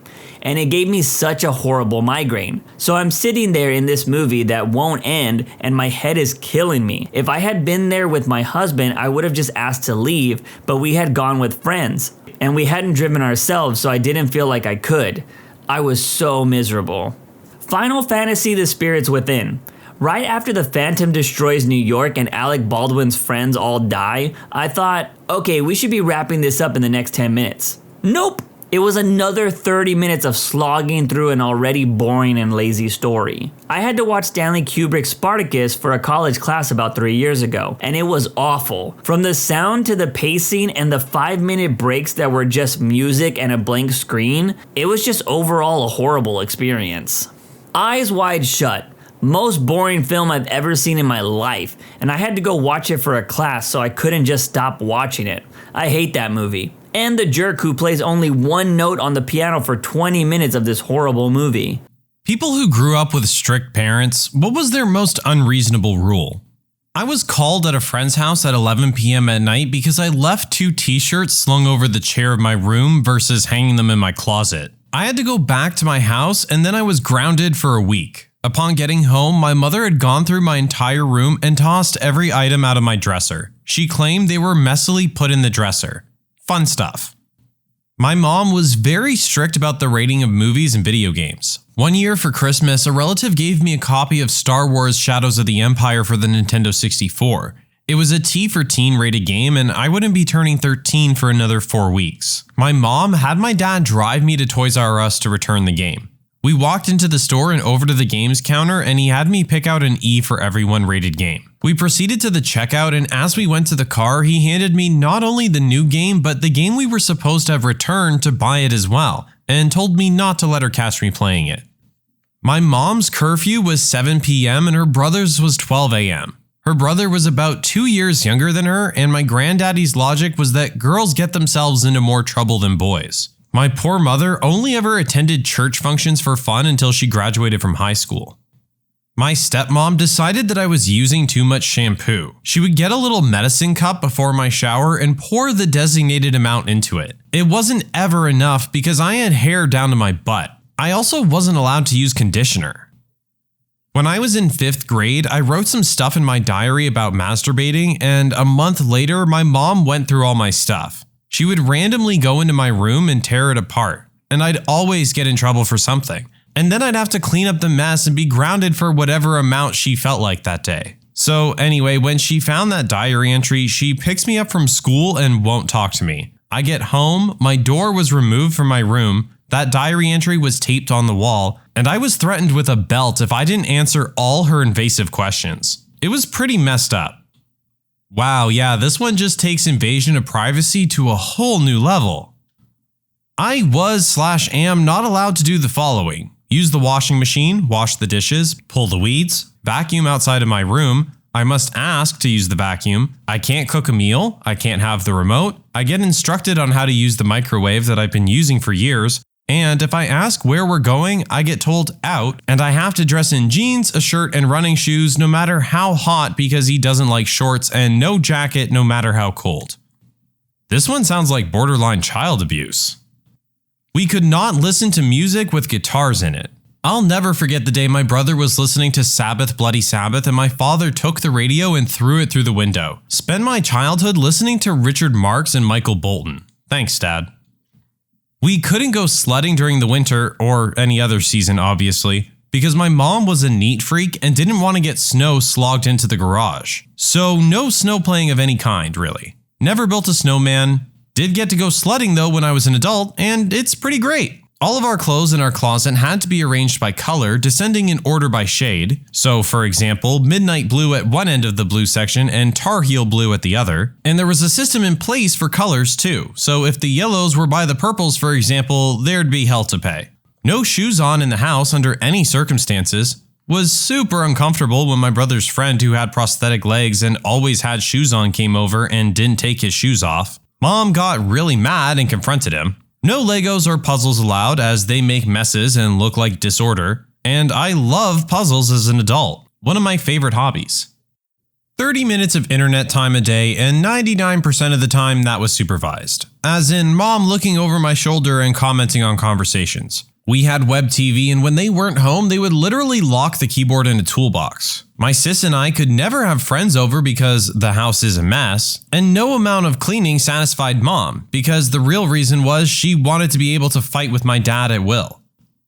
I had to write essays on TV shows that I wanted to watch in order to have them unblocked by the parental controls. I remember writing a riveting piece on the educational and cultural benefit of Disney's That's So Raven. Also, I wasn't allowed to watch PG-13 movies even after turning 13. Wasn't allowed to rest my head on my hand with my elbow on any table while there was also food on that table. If my parents found out I was going too fast in my car, small town, so other parents would snitch on me pretty regularly for going over 10, I had to pay my parents speeding tickets. Also, they would make me pay for the whole family's phone bill if I texted a boy. By the time I moved out at 17, I had given them well over $1,000 in punishment money earned at the Sonic Drive-In.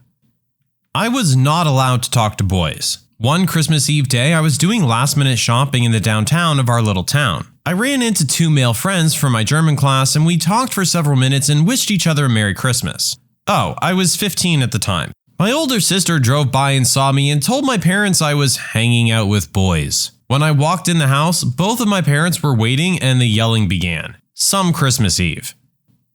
I was from a large family and discipline was very strict. If myself or one of my siblings broke one of the major rules, my parents would hold a truth session. All the children would be brought to my dad's study where the guilty party would be given an opportunity to confess. If nobody came forward, we would be hit in turn in order of ascending age. The eldest 4 were hit with a sewer rod, while in deference to their age, the youngest ones would get a whack of a bamboo stick. A sewer rod is basically a 4-foot long flexible rubber rod around an inch thick with a metal cap. It would leave the most remarkable welts. Horrendous things, really. Anyway, this would continue until someone admitted their guilt. At that point, they would receive the blows that everyone else had received to that point. So that was awful. I fully acknowledge that. I'm under no illusions. However, that wasn't the actual unreasonableness. No, the unreasonable part was that the person who caused the truth session didn't always receive the accrued punishment owed for having their siblings beaten. Sometimes they could just be let go, making their siblings hate them for causing pain to them. There'd be no explanation. The study door would be opened and we'd all be told to leave. That meant you could be rewarded for holding out and avoiding the punishment you'd definitely get if you admitted it at the beginning. My parents now tell fun stories about how when I was a child and I'd done something wrong, I'd always begin with, "Let me tell you my story." Ha ha, they chortle at my childish phrasing, while I recall the terror that such an approach was meant to stave off. There were a lot, but the most ridiculous one to me was that they didn't want me volunteering during high school. I was visiting the elderly and they said it was too dangerous to be around strangers like that, and the time was taking away from my studies. Most extracurriculars I wanted to do they had a huge problem with, but it didn't hit me how absurd it was until it was about senior citizens. My father was very, very strict. I wasn't allowed to have alone time with my mother. He beat the crap out of me constantly. But the oddest thing that still bugs me to this day is that he would burn all my things as punishment. And I get it, seeing my toys and valuables burning sucked, and I probably learned some lessons. But he not only burned toys, he would burn everything. Every year or so for school, we would go and buy me new school clothes and shoes. He would burn those, like sometimes days after he bought them. At 8 years old, I remember thinking, you now have to buy me more clothes. But that wasn't the point, I suppose. He once took me to the Palace of Auburn Hills in Detroit to see the Globetrotters one year, and during the night, he bought me a Globetrotters basketball and jersey. We had a really fun night. The very next day, I had left something on the floor in my room, and his punishment, among other things, was to burn the basketball and jersey he bought for like $150 less than 24 hours earlier. It just never made sense to me. My friends would joke about it all throughout middle and high school. I was not allowed to wear makeup or shave until 16. My mom was controlling about food. Everything was kept track of. I had to be in marching band in order to get my permit. I had a job, but even if I worked a second shift, which I did, and came home at 11, I would have to clear the plates from the table for the dinner that they ate. If I asked to hang out with a friend in the presence of said friend, the answer was automatically no. I was only allowed to do things if the friend or their parent was paying for it. The straw that broke the camel's back and ultimately made me move out at 16 was that I had to live like a boarder. Showers cost $5. A load of laundry was $1 for washer, $1 for dryer. Telephone time, 25 cents per minute. Wow, I feel like that's really taking things to an extreme. The parents must have been flat broke themselves and in desperate need of money or something. No trends or passing fads. Pokemon, banned. Barbies, banned. Beanie Babies, banned. PlayStation/Game Boys, banned. Anything particularly fashionable or popular, regardless of actual merit, was met with derision and we'd be mocked for even suggesting interest. We were achingly frumpy kids with interests in cultural references or lack thereof that isolated us from our peers, and they wondered why each of us were bullied. My parents were pretty slack, but my best friend's parents were so strict. She would escape to my house for freedom. It's 12th grade and it's prom. Her parents allowed her to go to prom, but said she wasn't allowed to dance. We all went to prom and had fun dancing, until she saw her parents standing at the back watching. She then moved out for university. After her first year, she came home to work for the summer. She'd been on her own for a year and supporting herself, and her parents gave her a 9 p.m. curfew. She spent a lot of time at my house that summer. She was married by the next summer and didn't have to deal with it. Individuality was almost a cardinal sin in my parents' house. You wear what they like. You eat what they like. You do what they like. You do not, under any circumstances, act like a human being with hopes, dreams, and opinions. My mom was insanely controlling about food. Weird rules were in place, like 1 slice of lunch meat per sandwich. No one but her was allowed to cook. She made 1 giant batch of spaghetti or something and we'd have leftovers for days, so she only had to make dinner twice a week. She didn't work or anything, just didn't like cooking every day. Breakfast was cold cereal and you'd only be allowed a small bowl with just enough milk to moisten it. Occasionally she'd bake something called corn toasties, which was simply cornbread baked in a sheet pan. She'd cut them into squares and fill the freezer with them, and we could have one of those for breakfast as an alternative. Once, when I was 14, I bought a pack of hot dogs at the store, snuck them home, and lit the grill.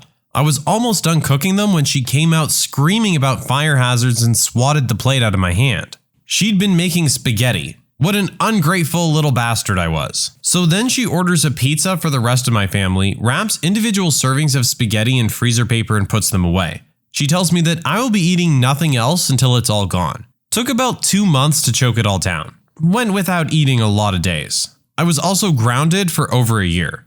But I sure learned a lot about consequences. I wasn't allowed to go out.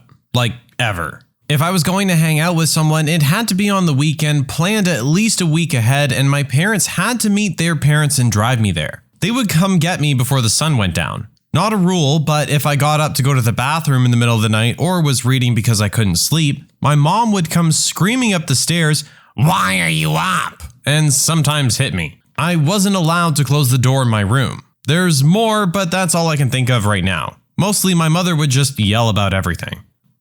Not my parents, but my high school friend had very strict parents. This was shortly after 9/11 and the anthrax scare. It was Halloween evening and a group of us were supposed to head out and light fireworks around the neighborhood. Well, my friend wasn't allowed to come out that night because his mom was worried about terrorists bombing our country with anthrax. We live in Canada.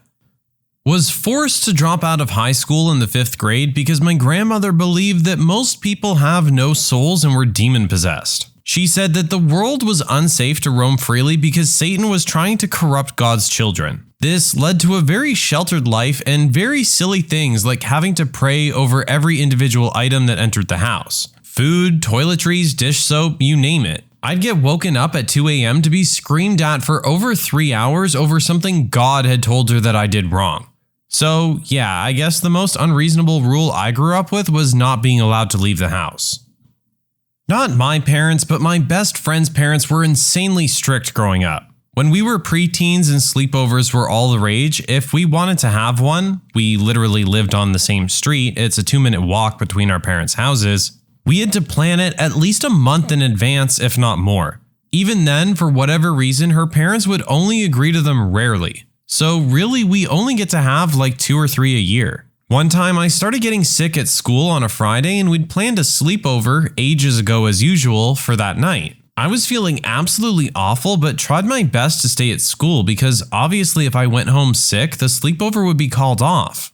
Made it to lunch and then the teacher called me over and said I was white as a ghost and burning up and had to go home. My best friend and I were devastated. Sad day.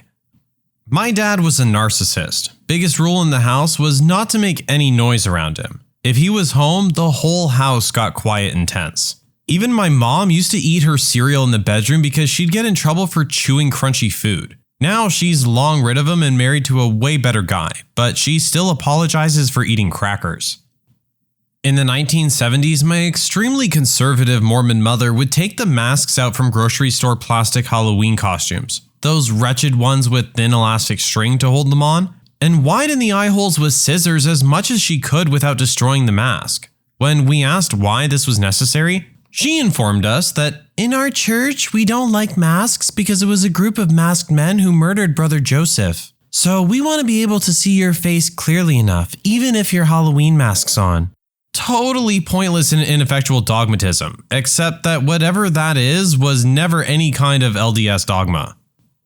I was interested in learning about Wicca because I was young and in high school, early 2000s, when Harry Potter was still happening and all that stuff. My mom and stepdad found out by reading an email I sent to my cousin. It was the summer and they freaked out, took everything. I couldn't read, I couldn't listen to music, I couldn't watch TV or movies with the family, I couldn't hang out with friends, couldn't talk to my cousin anymore. Basically, anything that might bring me pleasure was taken. They made me do chores all day, would go on family outings without me, and soon I became a shell of a person. I started having a lot of bad thoughts that made me really scared and I decided not to go through with. So I turned myself off. They hated it. They weren't getting a rise out of me anymore. Anything they said to me. Since their narcissism relied on a victim, I wasn't a source anymore, so they extended my grounding even further. They could have told me to go pick up dog poop in the backyard with my teeth and I wouldn't have flinched. My stepdad's family, just as terrible, would come over and belittle me as well. I was told to smile. So I'd humor them and flash an empty smile for a second and return to my blank expression I had to find solace in. All this was to save me from going to hell. The only thing that saved me that summer was my visitation with my dad. My mom and stepdad tried to paint him in a bad light, like he was the abusive one.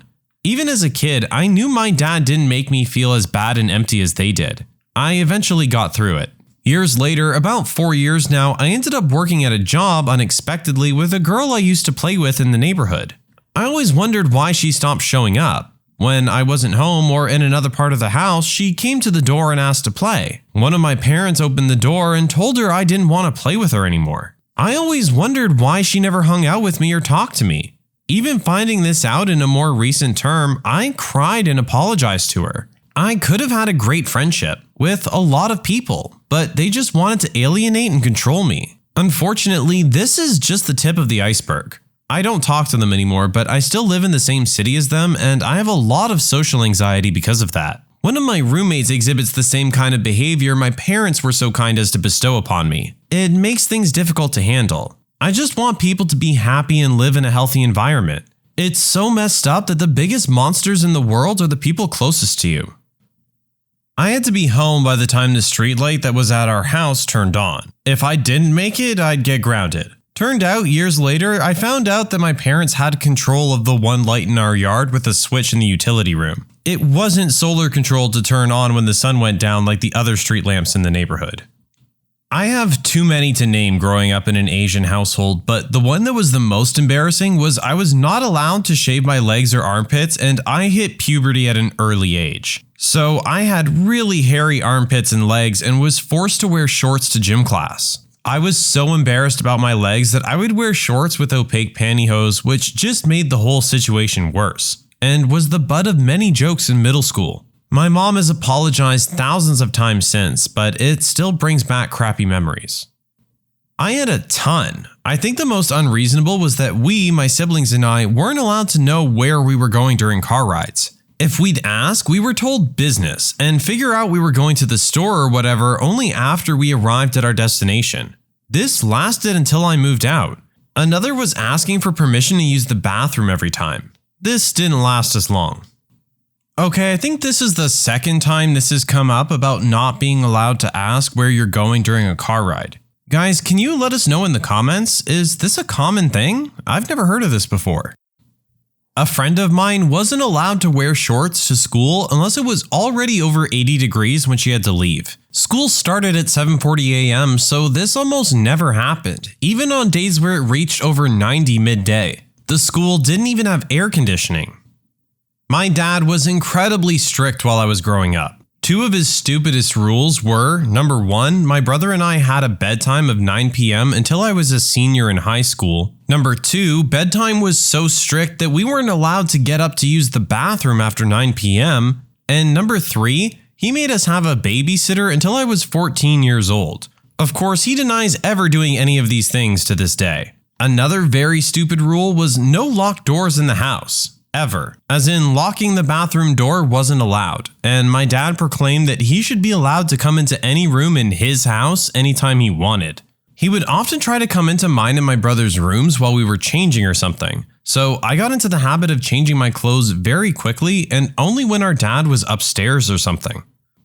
Police officers of Reddit, what's the weirdest thing you've caught teenagers or kids doing that is illegal but you found hilarious? I feel like a cop has a story about me and 2 other people. Here it goes. I was 20 at the time and was at an outdoor party with a lot of friends. Late fall, 50 degrees or so, no leaves left on the trees, roughly 50 to 60 people, mostly underage, and we were wasted. My friend's parents lived in a nice part of a bad area and owned an inflatable bounce house business. They had everything set up. A bounce house, sumo suits, massive slides, all sorts of fun stuff. Around 10:30, it's getting loud and the police show up. Someone yells, "Cops, run!" and everyone starts running. I decide to join the crowd and end up hiding in a bush with 2 other people. Then reality hits. I'm wearing a white hoodie, the guy next to me has a neon yellow hoodie, and the girl had a freaking glow necklace on. The bush? No freaking leaves on it. Right then the cops walk up and starts laughing and asks, "Really guys?"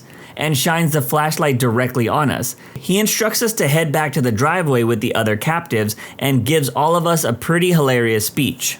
Seriously, we are the Flint Police Department. We have a million things better to do than chase down a bunch of wasted minors. We were just coming by to tell you to keep the noise down.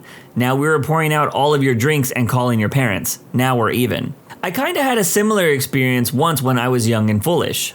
A large group of underage kids were at a party one night and then we decided to go grab some food. I was quite wasted and having difficulty walking on my own, so a couple of friends were holding me up. After a while, a couple of cop cars pulled into the street that we were walking down and all of my friends scrambled.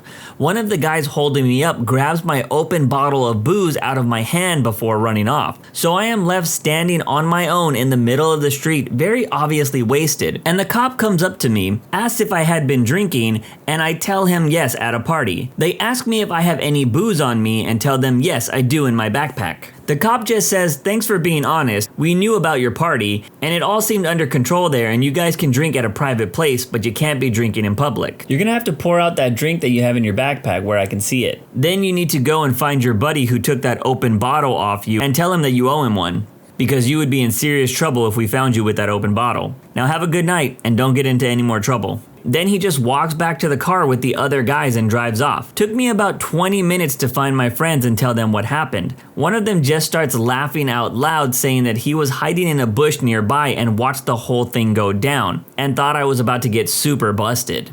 I only ever went to one party where the cops showed up. It felt like a rite of passage to run away when they showed up. Wouldn't do that today though. Had a cop search my backpack once and found a couple of drinks and a box of pee-pee balloons. I was with my friends at the time, so he was like, "Why are there 3 drinks, a box of pee-pee balloons, and only 2 dudes?" I was speechless. "To be fair, officer, now there's 3. Raunchy music intensifies." My brother was a cop who worked nights in Minneapolis. One snowy night near the U of M campus, he noticed a car weaving, so he pulled them over thinking there would be booze involved. Nope, it was a car full of deaf people having an argument which included the driver. He just told the driver not to sign and drive. Dude, that for sure is a real thing and it's scary stuff. I have hearing impaired friends that are horrible drivers, and of course they leave the dome light on in the car to be able to communicate at night, which doesn't help the cause. I mean, I understand it must be boring to drive and not be able to listen to music, but man, that's so scary when they're trying to sign with somebody in the back seat. I've taken a couple of sign language courses in my day, and I never thought about doing signs while driving. I can totally see how that could be really scary. Not a cop, but I do have a radio scanner. Dispatcher. Reports of a teenager riding a skateboard unclothed down Westway. Cop. Is the suspect carrying a suspicious package? Yes, sir. His package appears to be fluorescent green. I'd say that's pretty suspicious. My brother is a cop, and he told me that one time he got a call at 9:30 in the morning for a suspicious person sitting in their car in our neighborhood. My bro goes up to him and asks him what he's doing. Dude is waiting for his wife to leave for work so he can go back home to play WoW all day instead of go to his own job. My bro tells him to go wait somewhere else because he's freaking out the neighbors. To clarify a few things, the guy was parked in a different neighborhood than his own because he was hiding from his wife until she left the house. So nobody knew him, and it's obviously suspicious to be idling your car in front of some random house in a neighborhood while kids are going to school. It's not illegal, but he took the good advice to go wait somewhere else, preferably more public like a Walmart parking lot or something. Also, the dude was scared as hell that the cops were going to tell his wife that he was hiding from her because he wanted to go back home and play video games.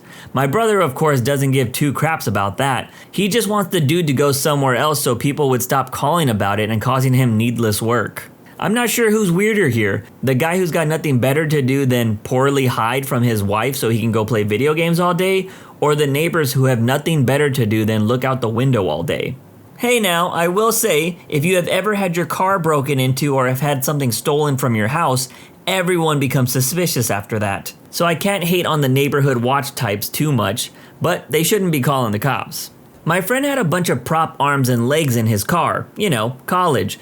He and his other friend were trespassing in the Northfield tunnels, Google it, and then they get back to their car where a cop is waiting. He asks to see what's in the trunk, so they open it. He jumps back a sec and quickly realizes the arms and legs are fake and he hasn't caught some type of serial killer. Then he gives them a very stern, shut the hell up, look as he calls his partner from the car to come look at this, all shaky voiced, as he tells my friend and his friend to put their hands up, hella serious. The other cop comes over, looks in the trunk and freaks the freak out, screams and runs away back to the cop car. At which point the first cop busts out laughing and tells my friend, he was in Vietnam. And then he does the get out of here gesture and sends them on their way. So basically he used my friends to pull a super cruel practical joke on his partner. I had a friend who was a barber, so he always had those creepy mannequin heads in his car and all over his house. The kind that they use to practice cutting hair. Well, one night he was getting pulled over for a minor traffic violation. License and registration, I'm gonna ask you to get out of your car and put your hands behind your head. So he cuffs my buddy and sits him down on the curb and then searches the car. And he pulls a mannequin head out of the back seat and he's like, oh, thank God. Why do you have this in your car? My buddy explains that he's going to barber school and they practice on those things. So then he and the cop, both super stressed out at this point, sit on the curb and share a cigarette. We got a call about kids, probably 11 or 12 years old, jumping across backyards. They were looking for something to steal, I guess. We searched for them for about 15 minutes. Just as I was starting to get bored with it, I hear laughing coming from a drain pipe. It's about 4 feet tall. My mate and I decide to head in. About 30 meters down the tunnel, I can see this kid bent over on all fours, pants down around his ankles. His mate is bent over, sitting on his back while the first kid's exposing his rear end. There is a third kid kneeling next to the first kid's full moon holding a lighter. They were in the midst of doing Blue Angels, aka lighting farts in a dark tunnel. I had no freaking clue what to say. We told them to come out of the drain with us. I advised them not to tell any of their friends what they were doing in that tunnel because they would probably get the wrong reputation. And I ended up driving them within a block of one of the kids' houses so the parents didn't see that they got caught. Come out with your pants up! I was a cop in the Air Force. We had just gone into a higher threat level, and around 11 at night, I saw 3 people in an empty dark field near some power lines with shovels and a garden hoe. My partner and I decided to stop them and see what was going on, because it didn't look like civil engineering or anyone that should be out there around that hour. So we go up and see that they're about 14 or 15 years old and they're all sweating and out of breath. We ask them what they're digging for and they all say that they weren't digging, which after looking around we didn't see any dug up dirt. So my partner asked what they're doing, and they hesitantly answer that they were LARPing. One of their dads shows up and scolds them, telling them how shady they look, apologizing to us, and we send them all back to the dad's house, which was about 100 yards away. I hold back my laughter until I get back to the car, where I have to explain to my partner what LARPing is and why I'm laughing. Imagine your LARPing skills being so good that the cops get called on you. My brother was once jumping his bike off the end of a public boat dock behind the city hall, which also housed our police station. They had it tethered so it wouldn't get lost on the bottom. A cop came out and watched for a while and said, "I'm fairly certain something about that is illegal, but I can't figure out what it is, and that looks like fun, so be safe," and walked back inside. There weren't a lot of local kids, but they all knew that we had no issue if they wanted to stop by and do some jumps, as long as they reeled the bike in and cleared the mud off afterwards. One day a bunch of us were taking turns doing jumps and basically just messing around at the lake, when this cottage kid from down the road rides up on his brand new, very expensively tricked out BMX bike. He parks up on the road a few hundred feet away from us watching, then sees his chance and just freaking hurdles his way down the ramp.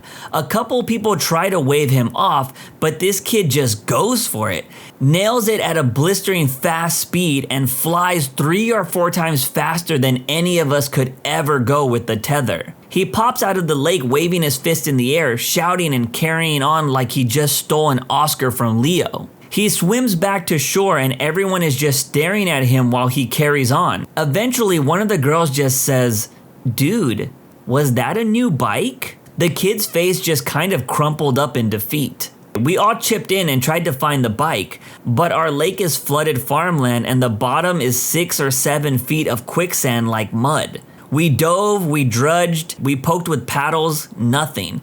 Kid got in so much trouble. I don't think his parents ever bought him another bike. My friend and I were skateboarding around in front of a coffee shop. Big scary security guard came over, grabbed a skateboard, rode it around the parking lot, did an ollie and a kickflip and then gave it back and left. We're talking 350 pounds, probably 35 to 40-year-old man. Our jaws were on the floor. It's always nice to hear cool cop stories instead of the awful ones you hear on the news nowadays. A few years ago, a friend and I were walking home through a residential estate, wasted after a night out. About halfway home, a police car pulls up next to us and says that they need to talk to us. They said that the CCTV in the area had observed us entering several front gardens. Since we were wasted, we tried to explain that we had been going into people's gardens and swapping around flower pots, hanging baskets and garden ornaments with their next door neighbors. One of the cops was laughing a lot and the other seemed really confused. Luckily, they got another call and just let us carry on our way.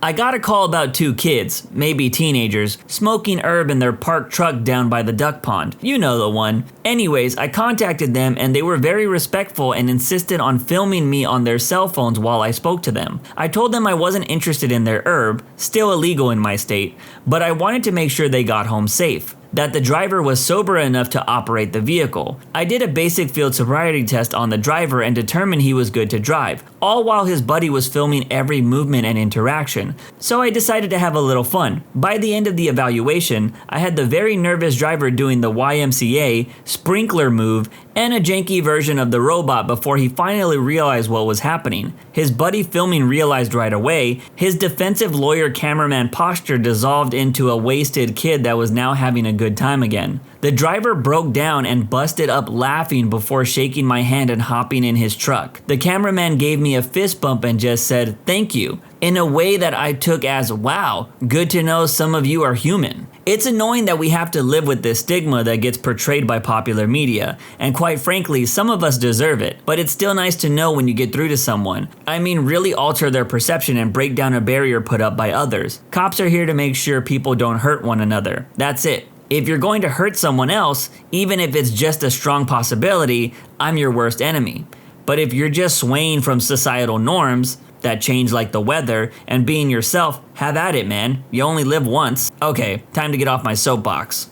I didn't catch them, but when I arrived at my first station after graduating from the academy, I was talking to some of the guys who had been there a while. I asked if they knew my cousin, who lived in the patrol area. Turns out they did.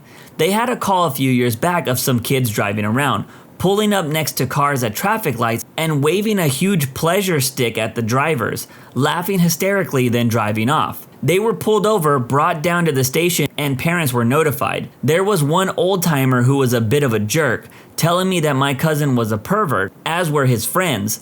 But the other guys said that they thought it was hilarious when it happened, and they never charged the kids with anything. I still mess with my cousin about this every time I see him. I'm pretty sure the Second Amendment protects the rights to pleasure sticks.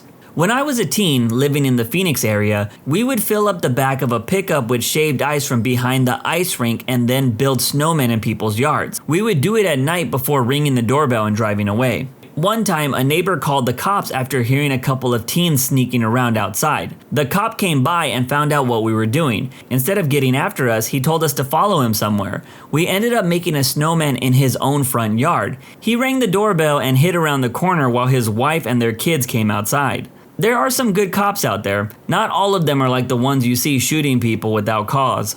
Not a cop, but I was a soldier in the Army National Guard after 9/11. This informs the rest of my story. We were tasked with securing our armories immediately after 9/11 in case anyone decided to attack a soft target. This involves 24/7 armed security by soldiers with M16s in camouflage and body armor. This was immediately after the attacks, and for those who weren't old enough to remember it, stuff was weird at that time. Well, me and several fellow soldiers were guarding our couple-acre compound in the middle of a small city. Adjacent to this compound was a park with baseball fields that teenagers would go to, hook up, and party. Well, a blacked-out car pulled down the road one night and my buddy was conducting a roving patrol that night, complete with night vision goggles. Well, they weren't in our compound, but they were pretty suspicious, so we called local law enforcement.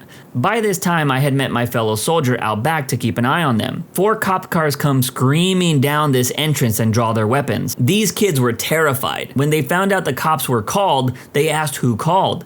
The cops shined their lights over at us, and there stood 3 soldiers in camouflage with helmets, tactical vests, night vision goggles, and M16 staring back at them. We never saw that car again. I can only imagine the stories that they tell their friends. They were released, and as far as I know, no charges were brought against them. I'm pretty sure when those kids talk about that story, they end up saying, "It was just like COD, bro." One of my friends from a couple of semesters ago was a cop a few cities over. He was a cool guy and we worked on our first class presentation together. Anyways, I'm sitting in my car before our class at 7 p.m. and I decided I'm going to smoke before class. This class was required, but almost insultingly easy. I usually walk around the parking lot with my J, but security guards were doing their rounds. And while they have a reputation of being pretty laid back, I didn't want to take a chance. So I'm in my car lighting up and casually reading my textbook. It's getting kinda smoky in my car, so I look around and then I crack a window to let the smoke out. Then when I saw security was gone, I rolled the window all the way down, ashed my J, and put it back in my mouth and got back to reading.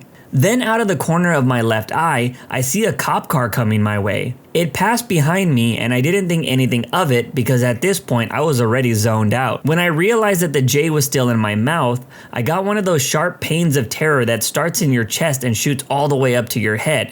And your wasted brain is like, "Freak, we're freaked up, man." I started looking around for the cop car and I didn't see it. Then I looked out my passenger window and was like, "Man, thank God my windows are tinted." It was at this moment that I noticed my driver's side window wasn't as dark as it usually is. My brain is thinking, maybe it has to do with the placement of the light? Maybe it's because I'm closer to it? Is it because oh freak, it's because I left it open? After that realization, I saw headlights again and I just knew it was the cop car. Sure enough, the berries come on and over the speaker I hear, "Show me your hands." I do as he says and I show him my hands. "Open the door from the outside and step outside of the vehicle." So I do just that. "Hands, hands, I want to see them." Oh Christ almighty, they think I'm a dealer or something, and I can't even explain myself. I'm so freaking zoned out right now. "Put your hands on the roof of the vehicle and take 1 step back." Crap, I can do this. "Don't move those goddamn hands." Oh man, oh man, oh man. "Now twerk." What? "Twerk."